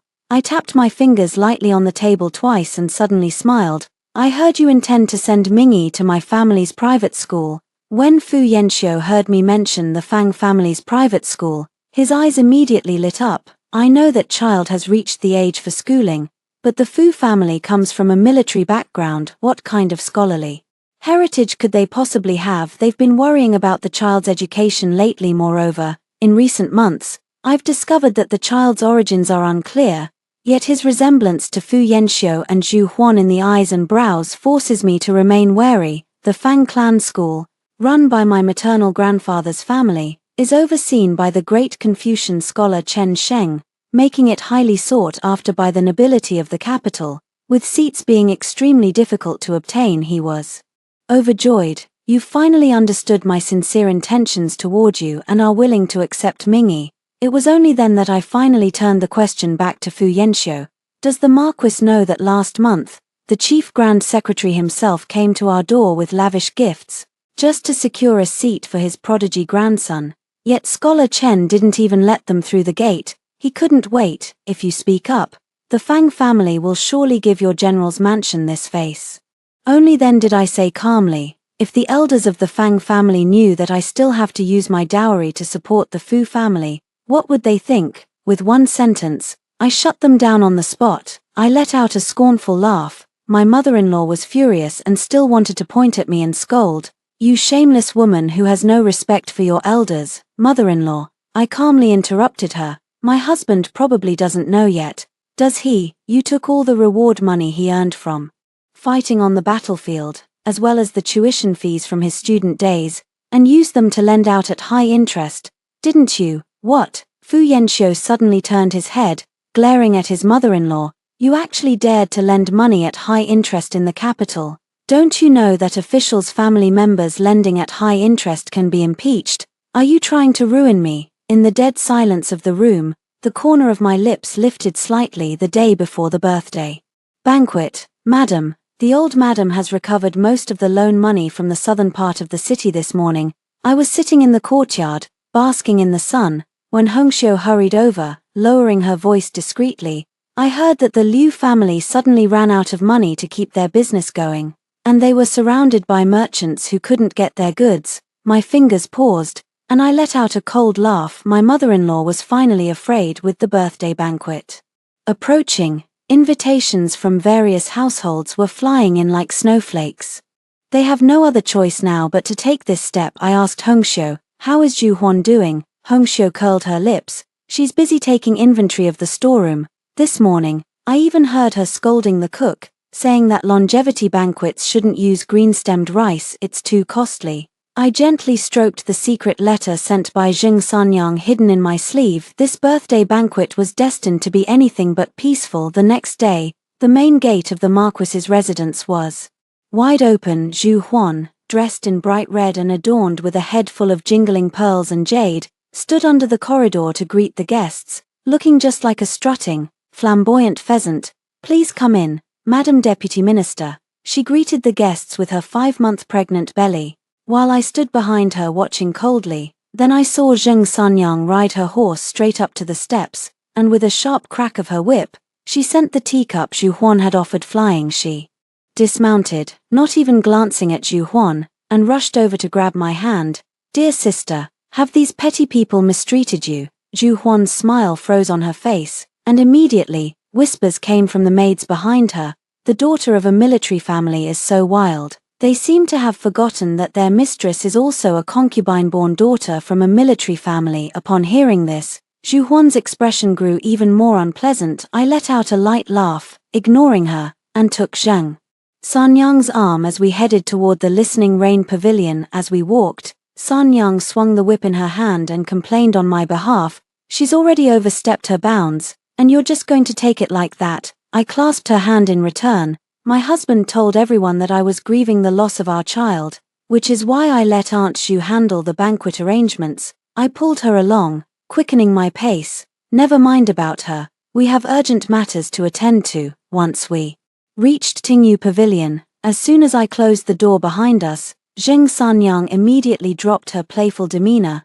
"Brother Yian was rescued by a hunter at the bottom of the cliff, but his right leg is crippled, and his arm is injured too." She took out half of a black iron token from her bosom. "This was found among the battlefield remains. Look at the inscription on the back." The token felt cold to the touch, and on its back, The character Fu was stained with a dark red bloodstain. A metallic sweetness surged in my throat, and the bloody battle from 3 years ago suddenly tore through my vision. My grandfather, pierced by 7 arrows, still held his ground at Eagle's Beak Cliff, while my cousin fell into the abyss protecting the grain supply route, and Fu Yanxiu and my father coincidentally arrived with reinforcements 3 days late. The hunter said that Brother Yian got caught on a tree branch when he fell and saw Fu family's private soldiers on the cliff finishing off the wounded. Your Fang family army was stabbed in the back by your own people. Zheng Sanyang is the younger sister of General Zheng from the northern desert. 3 years ago, General Zheng was leading a patrol outside the capital and missed that earth-shattering battle. My maternal grandfather died on the battlefield, and my cousin fell off a cliff according to the account my father and Fu Yanxiu gave upon returning to the capital. They had led reinforcements to escape the danger, then drove the northern Zhao army back step by step, forcing them to cede a city before the war finally ended. After that, my father was appointed by the emperor as the Grand General. Fu Yanxiu was therefore granted the title of nobility by the emperor for his military achievements. From that day on, he was no longer mocked by the nobles in the capital as a useless heir who only had a title. I clenched the token in my hand and sneered. Very well. In the front hall, the gilded candlesticks illuminated the entire room with brilliance. The Grand Princess sat upright in the main seat, her armored fingers lightly tapping the teacup. Though she wore a proper, faint smile, a chill of 3 parts frost gathered in the depths of her eyes. In such a gathering of distinguished nobles, to allow a concubine to sit beside the head of the household, the Marquis of Loyalty and Valus Estate truly grows more and more ignorant of propriety. My father, Zhu Daoming, remained completely unaware, still holding the demeanor of a second-rank military official as he clinked cups with the Vice Minister of War. Back in the northern deserts, the snow was waist-deep, and I alone charged straight through to take the enemy general's head. The smell of wine sprayed onto the other man's face, and the Vice Minister forced a smile as he leaned back. Aunt Lu, wearing an overstepping brocade jacket, was deliberately raising her voice as she surrounded several titled ladies. Our master loves Snow Peak Emerald the most, saying it tastes even better than the blood tea from the northern deserts. The Duchess of England suddenly stood up and stepped aside. I must excuse myself to freshen up. The other 2 ladies immediately followed her lead, accidentally knocking over the teacup Aunt Lu had offered. The scalding tea splashed onto her shoes. Yet no one paused to spare a glance amidst the shimmering jewels and swaying hairpins. The noble women exchanged knowing glances. The lady of Yongchang County covered her face with a round fan and chuckled softly. At the birthday banquet of the mother-in-law of the legitimate daughter, it's the concubine and the illegitimate daughter who steal the show, General Zhu's family style. TSK. This sparked a wave of hushed whispers. I heard the real Marchioness is fasting in the backyard. The illegitimate sister climbed over the legitimate sister to rise in status, and the concubine wears bright red to greet guests.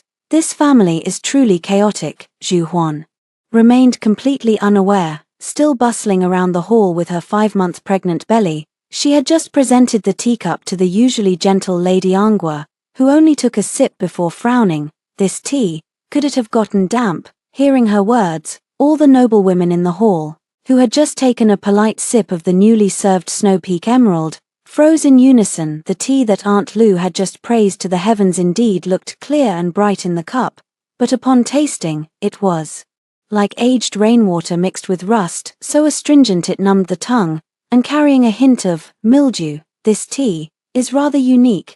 The Duchess of Angua forced a smile as she set down her teacup. Zhu Huan's hand, which had been pouring tea for her, froze in place, her eyelashes trembling slightly, clearly flustered. Amidst the silence filling the room, concubine Lu hurriedly stepped forward to smooth things over.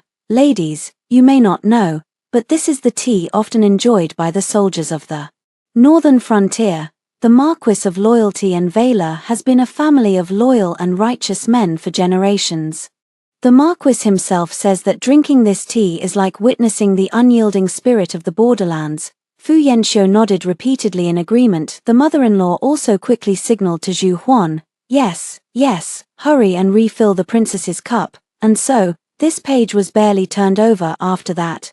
One delicacy after another was served like flowing water. The scallion braised sea cucumber was glossy and plump, the hibiscus chicken slices were tender as congealed fat, and the lotus leaf steamed pork exuded a delicate fragrance. Gradually, laughter and music once again filled the banquet. I know all of this was Fu Yanxiu's doing after all. Last night when he discovered that the banquet menu was filled with cheap goods, his furious roar could be heard all the way to the listening rain pavilion. With a budget of 30 taels per table, you dare to use moldy dried goods. Do you think my loyal and brave Marquis's estate is a beggar's den? In the end, he had no choice but to spend a fortune to hire chefs from the Spring Breeze Pavilion and hastily replace the opera troupe with the Longevity Joy troupe. What a pity! Though some things, he simply cannot change. When Zhu Huan once again recommended a dish, the Lady of Angua nodded slightly, yet her silver chopsticks only lightly tapped the edge of the plate. The timing of the heat is just right. The lady seated nearby covered her face with a fan and whispered, "It is indeed fresh, but the abalone sauce is too cleverly seasoned, lacking the mellow richness of a slow-cooked home-style dish." The swift flames and roaring stoves of the Spring Breeze Pavilion ultimately lacked the gentle, simmering refinement of aristocratic heritage, and the subtle differences were still discerned by the distinguished guests present on the stage. The Shoshi troupe was performing Magu Presents Longevity, the sound of drums and music just barely drowning out the whispers among the guests. Truly a nouveau riche. Even the banquet has to be outsourced. I heard the troupe on stage was replaced at the last minute.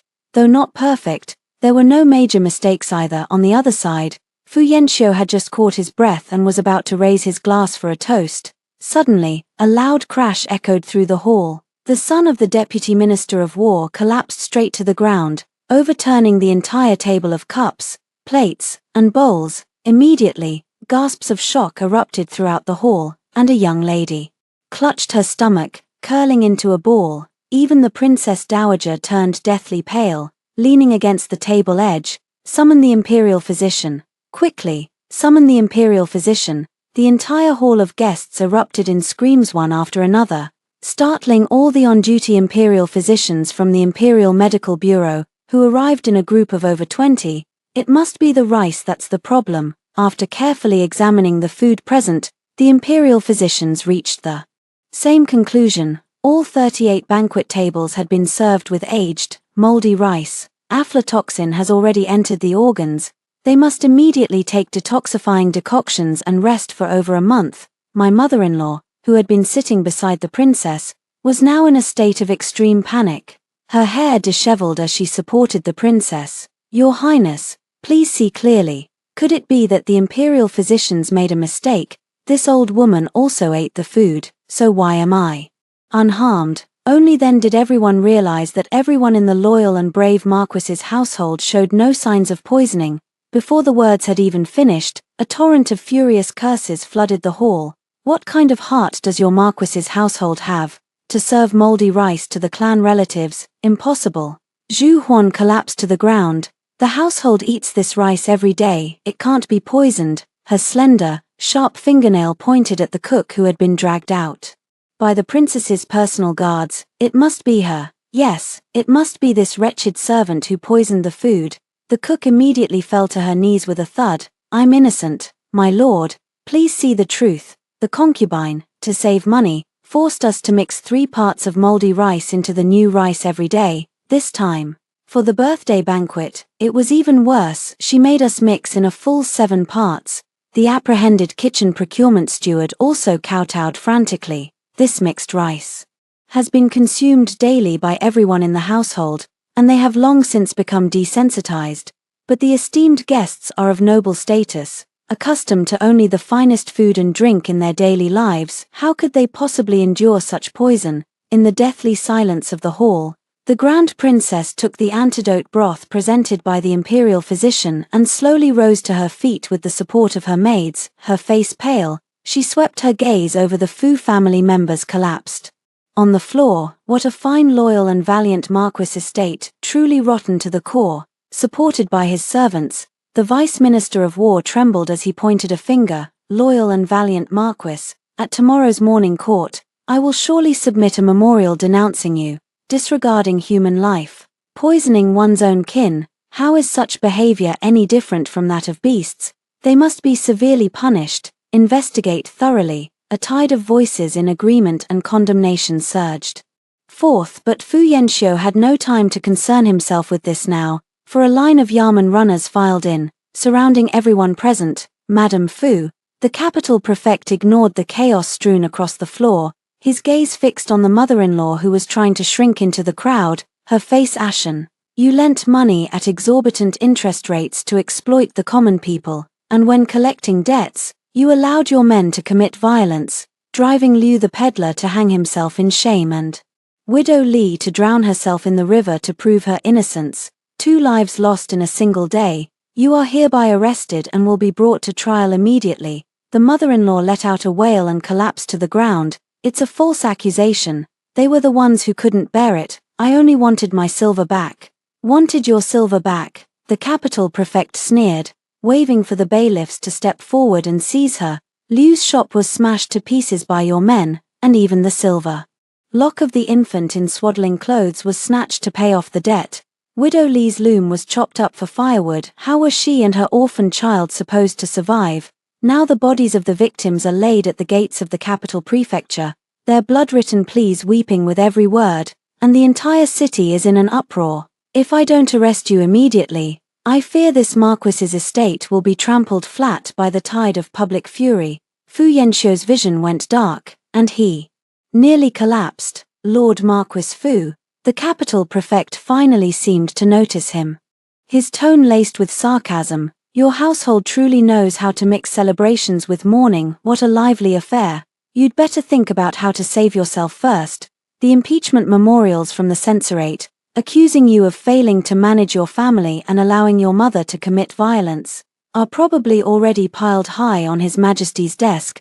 Before the words had fully faded, the Marquis's steward stumbled in, crawling and scrambling, his voice choked with tears as he cried out, "My lord, a disaster has struck.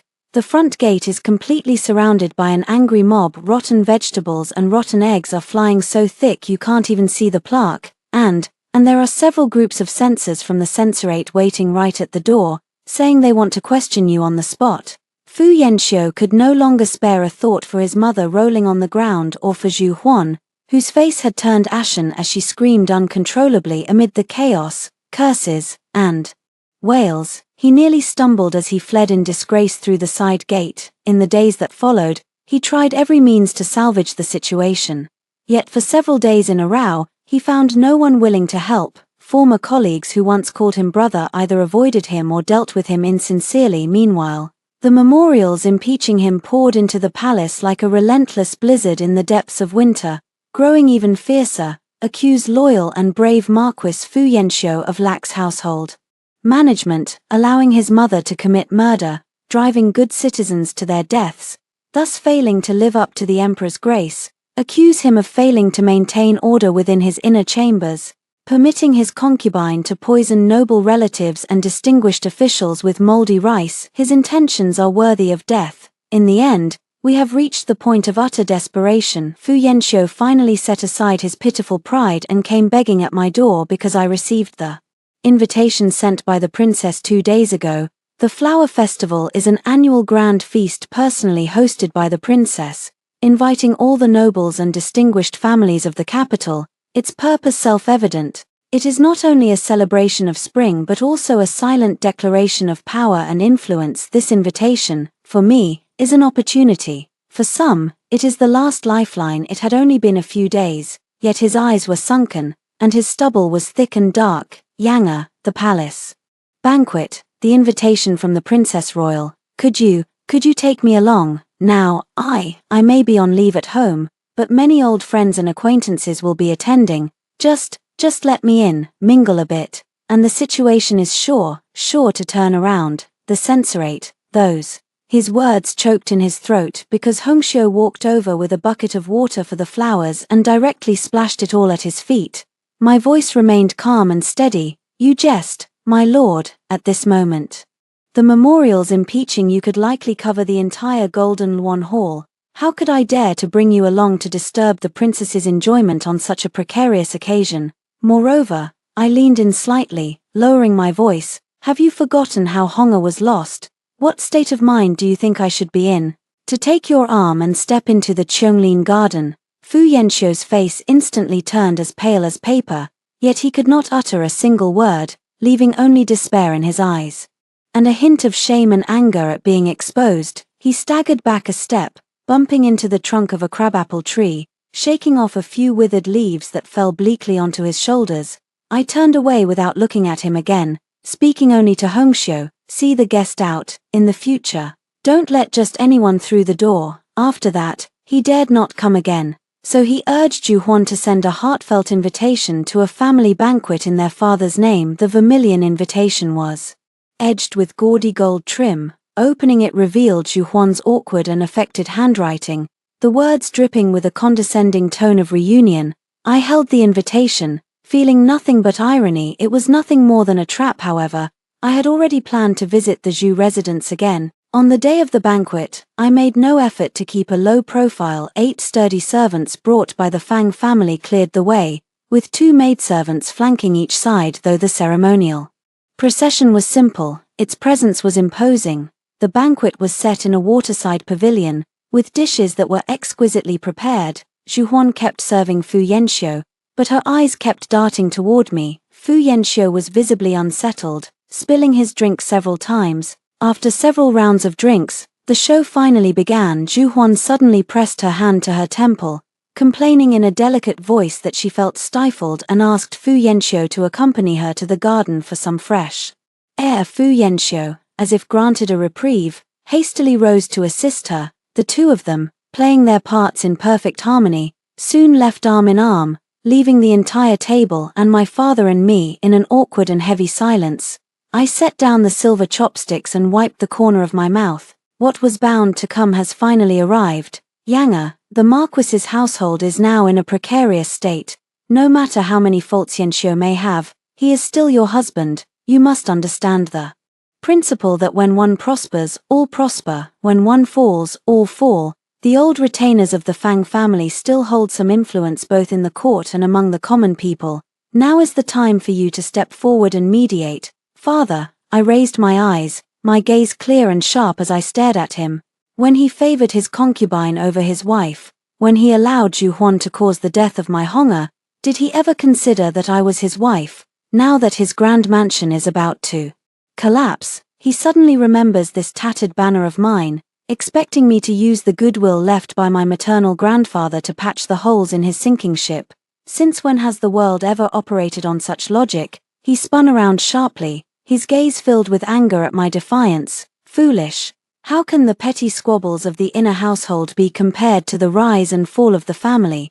If the Marquis's estate falls, you will be nothing but a divorced woman. How will you stand in society then, and what good will the Fang family gain from it? I slowly rose to my feet, walking toward him step by step, my voice low but each word striking like a nail.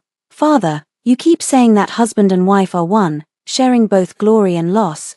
Do you truly believe that yourself? Yet I wonder, back then at Eagle's Beak Cliff in the northern desert, when you and my dear husband faced my gravely wounded grandfather and my brother Yian, whose fate was unknown, which glory and which shared fate were you thinking of then? Father's pupils suddenly contracted, his face twitching slightly. Yanga, your father truly did his best back then. Are you still blaming me? Before the words had fully faded, I abruptly extended my arm, accurately grasping the long spear from the weapon rack behind me. With a flick of my wrist, the spear tip sliced through the heavy air, emitting a hum as it pointed straight ahead. Father's pupils suddenly contracted, his face filled with shock and disbelief. You, please enlighten me, father, I sharply interrupted, saying no more. With a step forward, I twisted my waist and thrust the spear straight toward his face. He was, after all, a seasoned veteran of the battlefield. In haste, he immediately grabbed another long spear to block. Clang! A sharp metallic clash rang out, causing the bowls and dishes on the table to hum and vibrate. My assault did not cease. The spear moved with my body, slashing, sweeping, thrusting, and lifting, each move fierce and cunning, completely unlike the graceful techniques expected of a lady from the inner chambers. At first, he could barely manage to parry, but the more we fought, the more alarmed he became, fine beads of cold sweat beginning to form on his temples. He clearly never imagined that his seemingly gentle and obedient daughter could conceal such a formidable skill. Clang. Another heavy clang, my spear shaft pressed precisely against the 7-inch mark of his blade, and with a sudden burst of force, his hands stung with intense pain, nearly losing his grip. Staggering back 2 steps before steadying himself, his breath already ragged, he looked at me as if seeing a strange monster. Gasping for air, his words came out broken. When did you learn such? I holstered my gun and stood tall. My grandfather always said, the children of the Fang family never retreat from battle. The phrase deserting in the face of battle seared into his heart like a red-hot branding iron. A flash of murderous intent, sharp as a viper's strike, flickered in his father's eyes before vanishing. His fingers tightened around the rifle, veins bulging on the back of his hand, as if completely oblivious to the momentary threat. I stepped forward without hesitation, reached out, and firmly took the rifle that belonged to him from his slightly loosened grip. With 2 long spears held in hand, I turned and walked toward the door, my back straight and unwavering. Reaching the doorway, I paused but did not look back, leaving only a cold, resolute statement. What you seek, I shall grant. The food of the Zhu residents is tainted. I shall not partake, lest it choke me. That day, within the Cheonglin garden, fragrant breezes mingled with the shadows of elegant coiffures, while the sounds of silk strings and bamboo flutes filled the air without end. The grand princess sat upon the phoenix throne, majestic and dignified. I brought Fu Yanxiu to the banquet, where he stood out among the nobles in his shabby state, attempting to strike up conversations but only receiving perfunctory replies and avoidance. As the feast reached its peak, the music of strings and bamboo suddenly ceased. Everyone looked up in astonishment, only to see my father, Zhu Daoming, leading Aunt Lu and Zhu Huan, striding in openly and unashamedly. They instantly drew all the scornful and astonished gazes. How dare a concubine step into the main hall? An old censor immediately flicked his sleeve and muttered in disapproval, yet Zhu Huan held her head high, shielding her belly with her hand. I am carrying the legitimate heir of the Marquis's household. Who dares to stop me? This belly is my hope. The scene was instantly plunged into awkwardness and chaos. Fu Yanxiu's face turned deathly pale, wishing he could find a crack in the ground to crawl into at that moment. The princess slowly rose to her feet and announced in a clear voice, on this flower festival, I have the honor of welcoming back a hero of our great Yong, a dear friend we thought had perished for our nation. All eyes immediately turned toward the entrance. The sound of a wheelchair rolling across the floor came through clearly. A man dressed in black, with a thin blanket draped over his knees, held a swaddled infant securely in his arms as he was slowly pushed in by an attendant. His face was gaunt, crisscrossed with scars, but his eyes alone shone with a piercing intensity. Yian, General Fang, didn't he pass away 3 years ago? The entire hall erupted in a clamor like boiling water. The jade cup in my father's hand fell to the ground with a sharp crack. Fu Yanxiu abruptly stood up, knocking over the small table and sending fruit dishes scattering across the floor. Cousin Fang Yian's gaze slowly swept over them, his voice low yet striking like a thunderbolt that shattered all false peace. Uncle, brother-in-law, surprised to see me still alive, aren't you? After all, it was you who pushed me off Eagle's Beak Cliff with your own hands back then. An absolute dead silence enveloped Cheonglin Garden. All eyes were fixed on Zhu Daoming and Fu Yanxiu, whose faces had turned ashen. The voice of the Grand Princess broke the suffocating silence. General Zhu, Marquis of Loyalty and Valor, do you have anything to say in response to these accusations? Before either of them could speak, Zhu Huan leaped forward first. Do not slander us with baseless accusations. Brother Yian didn't even bother to look at her, a daughter of a concubine. What right do you have to speak so arrogantly here? Zhu Huan was stung by Fang Yian's words, daughter of a concubine, and jumped to her feet. Losing all reason, she shrieked, don't you dare slander me. What concubine? It was my mother who married father first. It was your Fang family who bullied others with your power. I should have been the legitimate eldest daughter of the Zhu family. Her cry was like a thunderclap, tearing open the filthy scandal that the Zhu family had carefully concealed for years. The entire hall erupted in an uproar, with all eyes instantly fixed on her and Zhu Daoming, whose face had drastically changed. Huana, shut your mouth, Zhu Daoming sternly shouted to stop her, but it was already too late.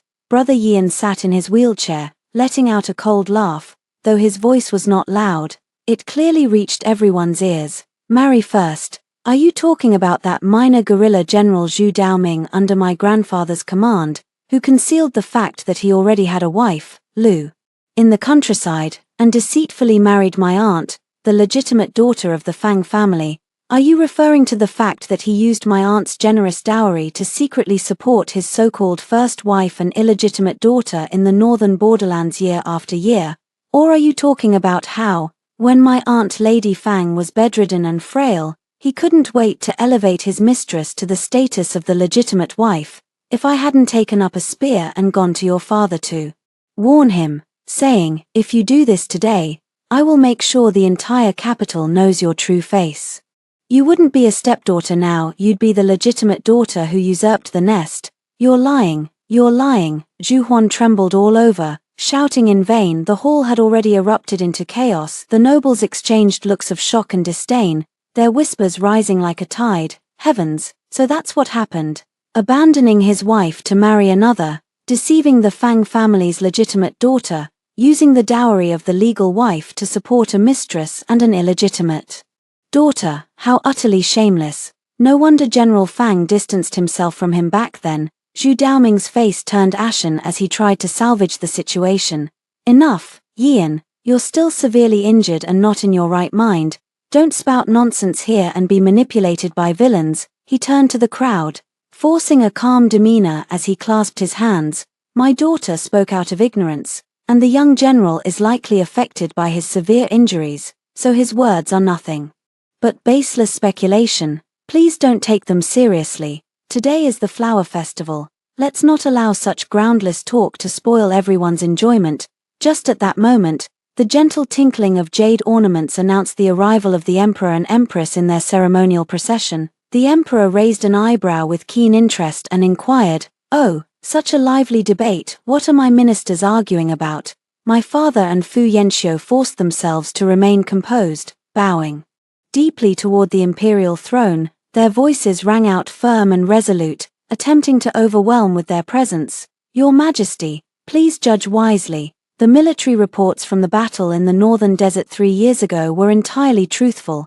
When reinforcements arrived at Eagle's Beak Cliff, General Fang and the young general had already sacrificed their lives for the country. It was only through our bloody struggle that we managed to turn the tide, forcing Beijiao to cede cities and sue for peace. The young general's survival is indeed a joyous matter, but it is likely that his severe injuries have clouded his mind, or perhaps he has been misled by treacherous individuals, leading him to speak nonsense and slander loyal subjects.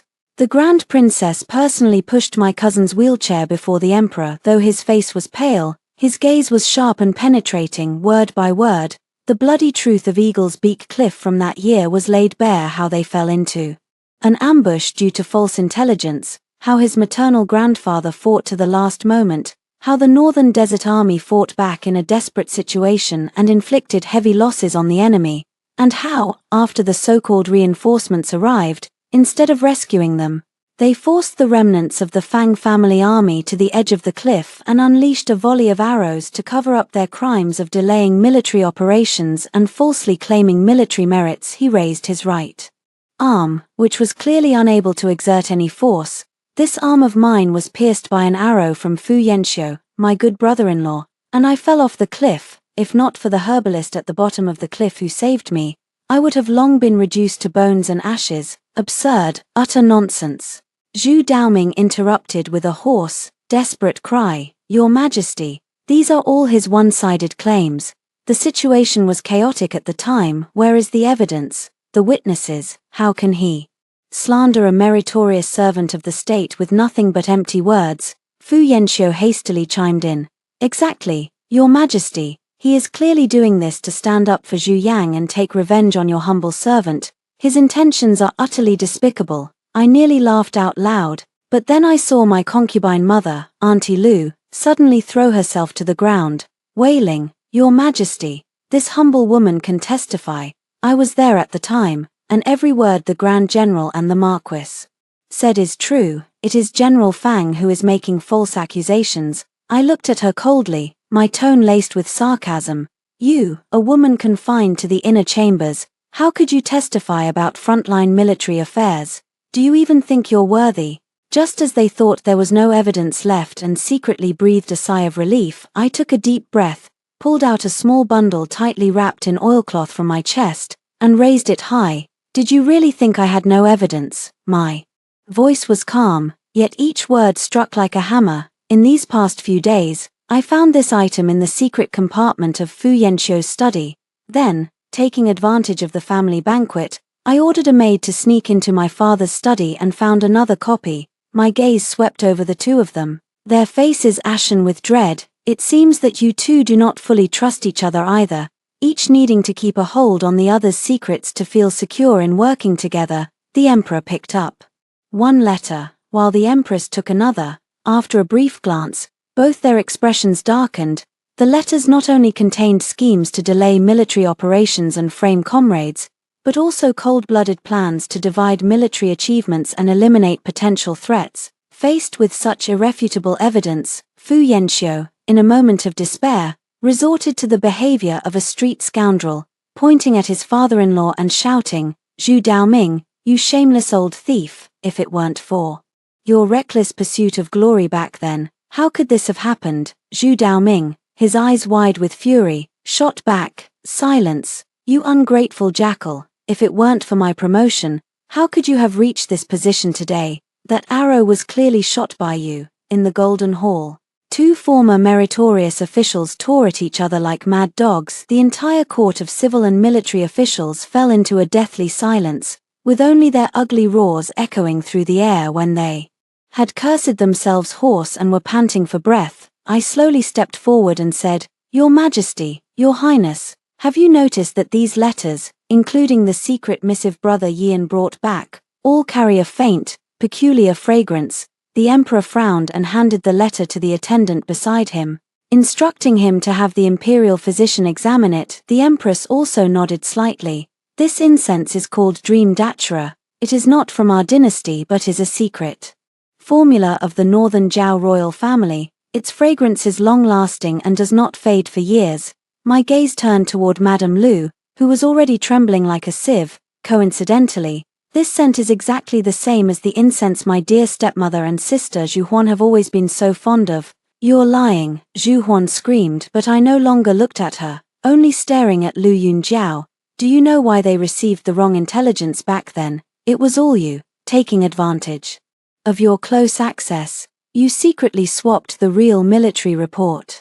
You delayed the timing by 3 days." Seeing the matter completely exposed, Lu Yunjiao no longer resembled the gentle, water-like concubine she had been by father's side in the past.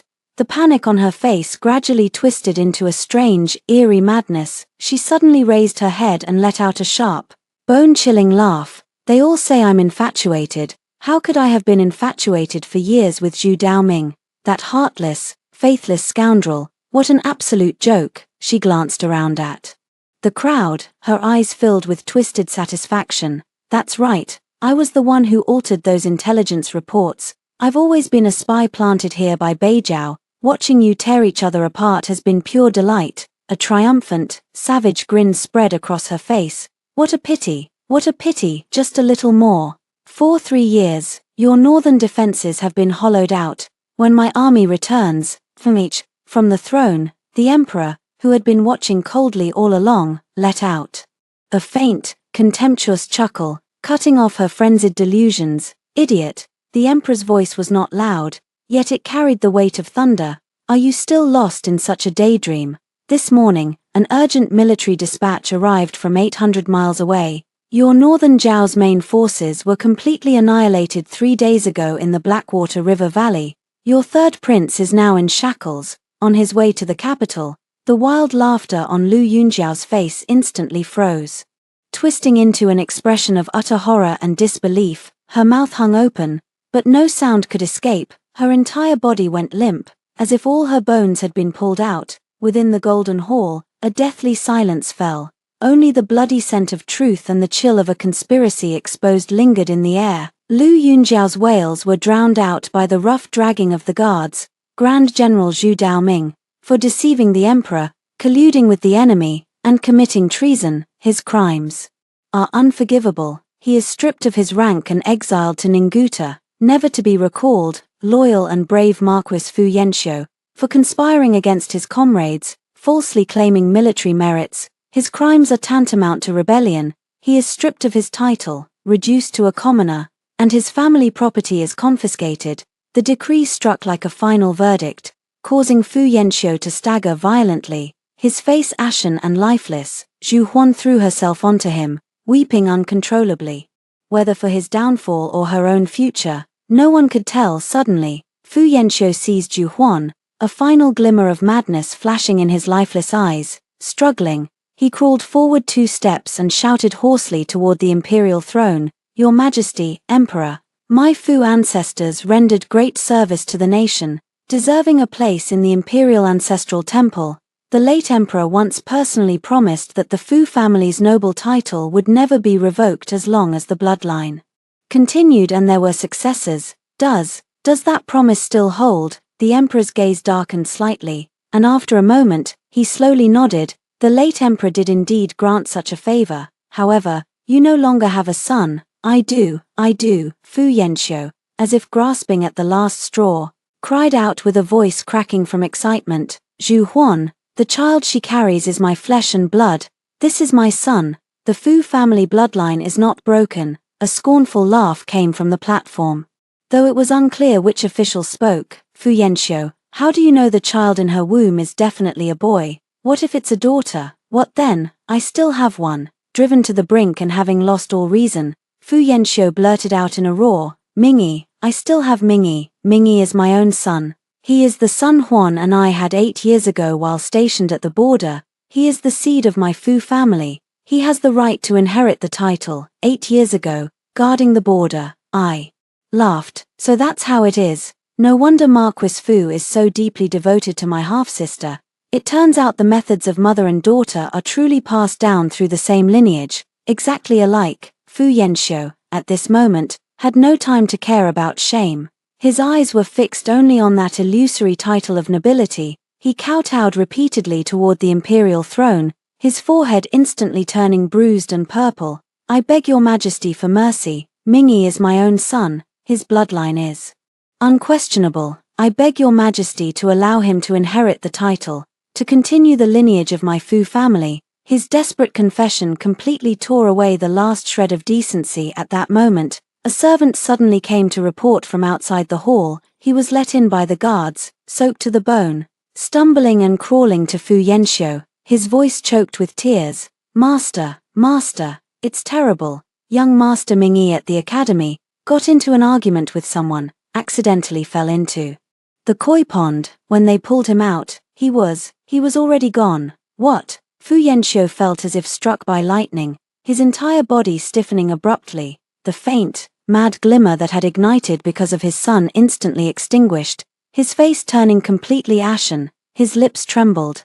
But no sound came out. He turned his head stiffly, his gaze fixed like a nail on Zhu Huan's slightly swollen belly, like a dying beast catching sight of its last drop of blood. At that moment, the elderly imperial physician, who had been carefully examining the secret letters, finally stepped forward. "Your Majesty, I have just meticulously inspected these letters and the lingering fragrance on Lord Fu and Lord Zhu. This scent is indeed called Dream Datura, and it is no ordinary exotic spice. While it can indeed enhance pleasure and induce passion when used by women, if men are exposed to it over a long period or in excessive amounts, its cold and yin nature can severely damage their vital essence, leading to infertility." A flicker of understanding and amusement passed through the emperor's eyes as he remarked calmly, "Oh, in that case, my dear minister, please carefully examine Lord Fu's pulse and get to the bottom of this." Fu Yanxiu was so shaken to the core at that moment that he even forgot to resist. The imperial physician placed his fingertips on Fu's wrist. After a moment, he withdrew his hand with a grave expression and slowly shook his head toward the imperial throne. "Your Majesty, Lord Fu's pulse is deep, sluggish, and weak. The signs of depleted kidney essence are not of recent origin. In my humble opinion, Lord Fu's condition of infertility, has persisted for at least half a year. Half a year. My voice was not loud, but it was enough for everyone to hear clearly. Counting the days, half a year ago, wasn't that precisely when Aunt Lu, under the pretense of caring for her daughter, was brought to the capital and moved into the Zhu family's residence? Phut! I finally couldn't hold back and burst into laughter. The sound piercingly sharp in the grand hall. Fu Yanxiu was like a powder keg ignited, all his despair, rage, and shame erupting violently in that moment. His eyes were bloodshot, and with a beast-like roar, he viciously kicked Zhu Huan in the stomach. "You wretch, you're just like your venomous mother. Both of you are poisonous snakes out to harm me. Whose bastard is in your belly?" Caught off guard, Zhu Huan let out a sharp cry as she fell to the ground, a shocking pool of blood instantly spreading beneath her. She curled up in agony, reaching out in vain to grasp the hem of Fu Yanxiu's robe. Husband, don't listen to their provocations. This is our child." But Fu Yanxiu seemed drained of all strength. He stared at the pool of blood, then at his own trembling hands, staggering backward with hollow eyes, muttering over and over, "It's over, all over, everything is gone." The hall was in complete disarray at that moment. The infant, who had been quietly nestled in Yian's brother's arms, seemed startled by the bloodshed and madness, and suddenly burst into loud cries. My heart tightened, and I immediately stepped forward, carefully taking the child wrapped in a brocade swaddle from my brother's hands. I gently cradled the baby in my arms and whispered softly, "Hush, don't be afraid. Auntie is here." With practiced ease, I patted and soothed the child, who gradually stopped crying and stared at me with a pair of dark, bright eyes. Fu Yanxiu suddenly raised his head. His clouded eyes fixed intently on the child in my arms. He seemed to have found a lifeline, struggling to get up and staggering forward to snatch it. "This face is clearly my Honga, isn't it? Honga isn't dead. Give him back to me, return him to me." I sidestepped his filthy hands, holding the child tightly, and watched his frenzied state with a cold gaze. "Fu Yanxiu, have you gone mad? My Honga died long ago under the neglect and cold treatment of your Marquis's household. Have you forgotten?" I looked down at the jade-like, adorable infant in my arms, my tone shifting to firmness and pride.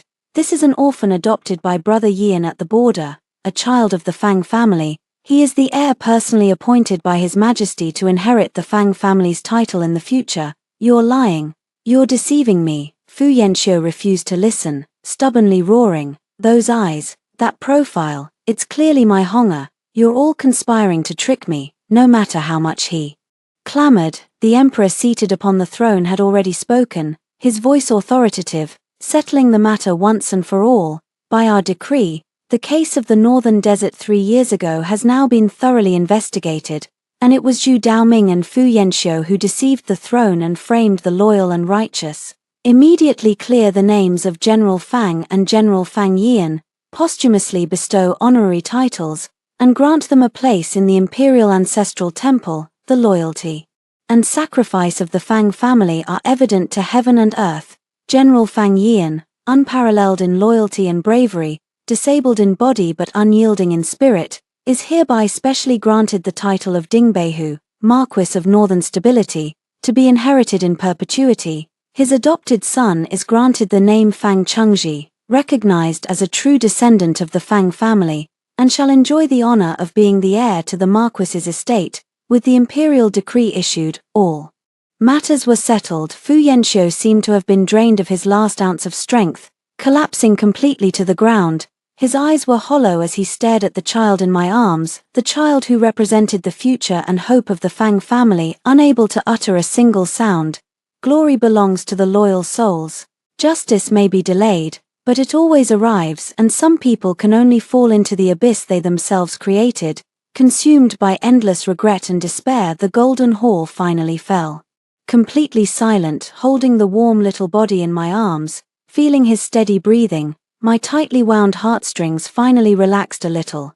No one knew that every step I had taken was like treading on thin ice. My insistence on entering the palace back then was not entirely to escape the suffocating oppression in the mansion, also because, at that time, I received a blood-stained secret letter, desperately sent back by a spy planted in Beijiao. The vague yet deadly clues on it coiled around my reason like a venomous snake. The letter stated that the fatal blows delivered at the bottom of the cliff bore the familiar marks of Central Plains military-issue blades, and the source of the erroneous military report faintly pointed to my closest kin, my father and my husband. I was reluctant to believe it for a long time, even hoping that the secret letter was a scheme by the enemy state to sow discord, until the day I gave birth, when I was in critical condition from a hemorrhage. They were eager to get rid of the mother and keep the child, even allowing Zhu Huan to use that poison tonic. It was then that I finally saw clearly a wolf's heart can never be warmed, so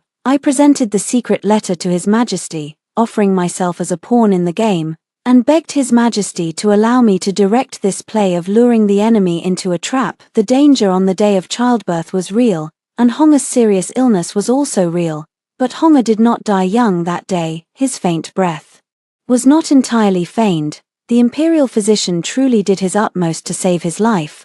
I took the opportunity to give him the turtle breath feigned death medicine personally bestowed by His Majesty. That very night, the secret guards arranged by the emperor escorted him out of the marquis's residence and handed him over to the trusted subordinate sent by Brother Yian. In the dead of night, when no one was around, the nanny replaced him with a stillborn infant that had been prepared long in advance. The cold coffin held nothing more than a carefully arranged substitute. As for me, I had to remain in this living hell, playing the role of one who had lost a beloved child, heartbroken and utterly disillusioned. They even deliberately weakened the security of the Listening Rain Pavilion, tacitly allowing Zhu Huan to take charge of the household, making them think I had completely lost power and letting their guard down. Sure enough, they became so carried away with their success that they even dared to let the newly arrived insiders come and go freely in such an important place as the study. This gave Hongxiu the opportunity to take advantage of the chaos and fish out the original copies of those secret letters they kept to guard against each other but had no choice but to retain at the same time. I never let down my guard against Aunt Lu and her daughter. Their peculiar fondness for exotic fragrances and certain unique dietary preferences subtly align with the habits of the northern Zhao nobility as described by the spies. Yet I only harbored suspicions, lacking any concrete evidence. It wasn't until 3 days ago, when the remnants of Yian's brother's forces set an ambush in the Blackwater River Valley, decisively defeating the remaining northern Zhao army and capturing their third prince. Under severe torture, he finally confessed that Lu Yunjiao was not the orphaned child of a border general at all, but a carefully cultivated sleeper agent from the northern Zhao royal family, sent into the Central Plains many years ago. The goal is to infiltrate the general's households, seize the opportunity to steal military intelligence, and create chaos. At this point, all the clues are connected, and the whole truth is revealed. I let out a long sigh of relief, as if a heavy burden had been lifted, and held the bewildered Chengji in my arms even tighter. This risky game, where I used myself as bait and my own flesh and blood as a pawn, has finally been won. In the dark, damp depths of the imperial prison I stood before the specially made cell, holding a food box. My mother-in-law was curled up on the moldy straw. Her once meticulously styled hair bun was now a tangled mess, and her expensive silk clothes were filthy, emitting a foul odor mixed with the stench of blood. Hearing footsteps, her clouded eyes shifted. Recognizing me, she immediately let out a hoarse, threatening growl from her throat. Mother-in-law, my voice was soft, like a spring breeze brushing by. It's been a few days, and you've grown thinner. I came today because I was afraid you might be cut off from news in prison, so I thought I'd share a few fresh stories with you to pass the time. I spoke unhurriedly, recounting everything that had happened in the Golden Hall, how Fu Yanxiu had gone mad and lost his title, how Zhu Huan had been kicked and miscarried, dying on the spot, how Lu Yunjiao had been exposed as a spy, and how Mingyi had accidentally drowned one by one. Incident by incident, I told her in detail. Her breathing grew increasingly rapid, her withered chest heaving violently. Suddenly, her eyes widened, and she rasped, You venomous woman, you're lying, whether it's nonsense or not, you know in your heart." I smiled faintly. "Oh, right, and one more important thing.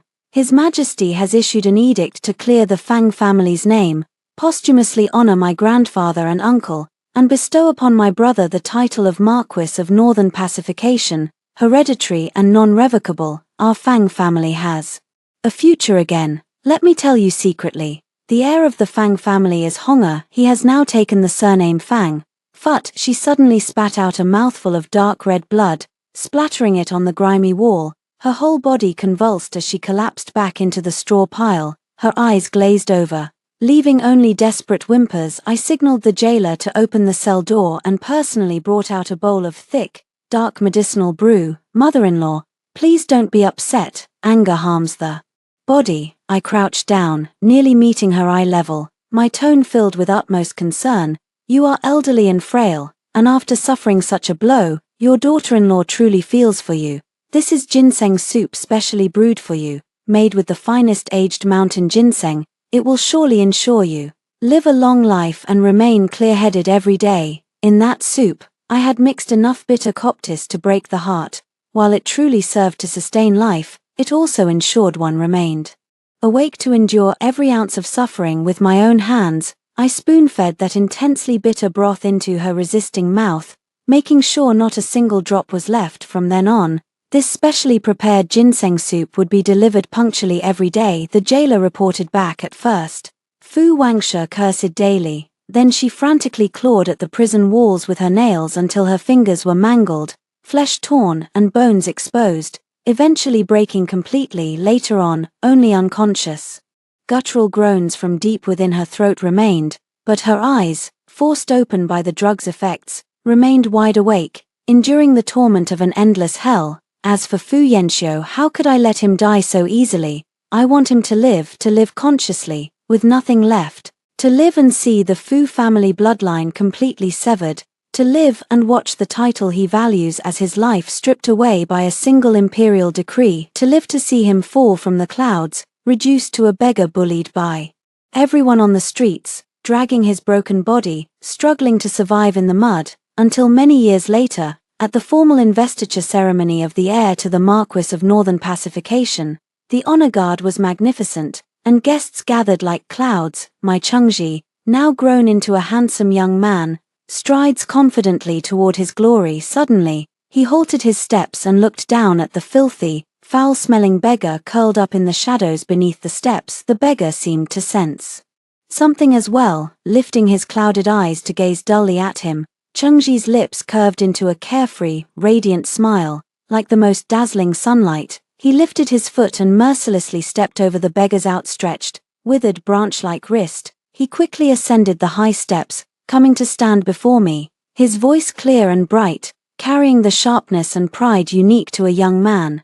Mother, look, he declared brightly, as if merely stepping over a bothersome stone, how steady is your child on these steps. I looked at him, at the figure curled up in pain and humiliation at the foot of the steps, and slowly let a smile spread across my face. Steady, I murmured softly, my son walks a path that is broad and leads straight to the heavens. After hearing the story above, what are your thoughts? Feel free to share your opinions in the comments section. Looking forward to hearing from you. If you liked this story, don't forget to like it, share it, and subscribe to my channel. See you next time.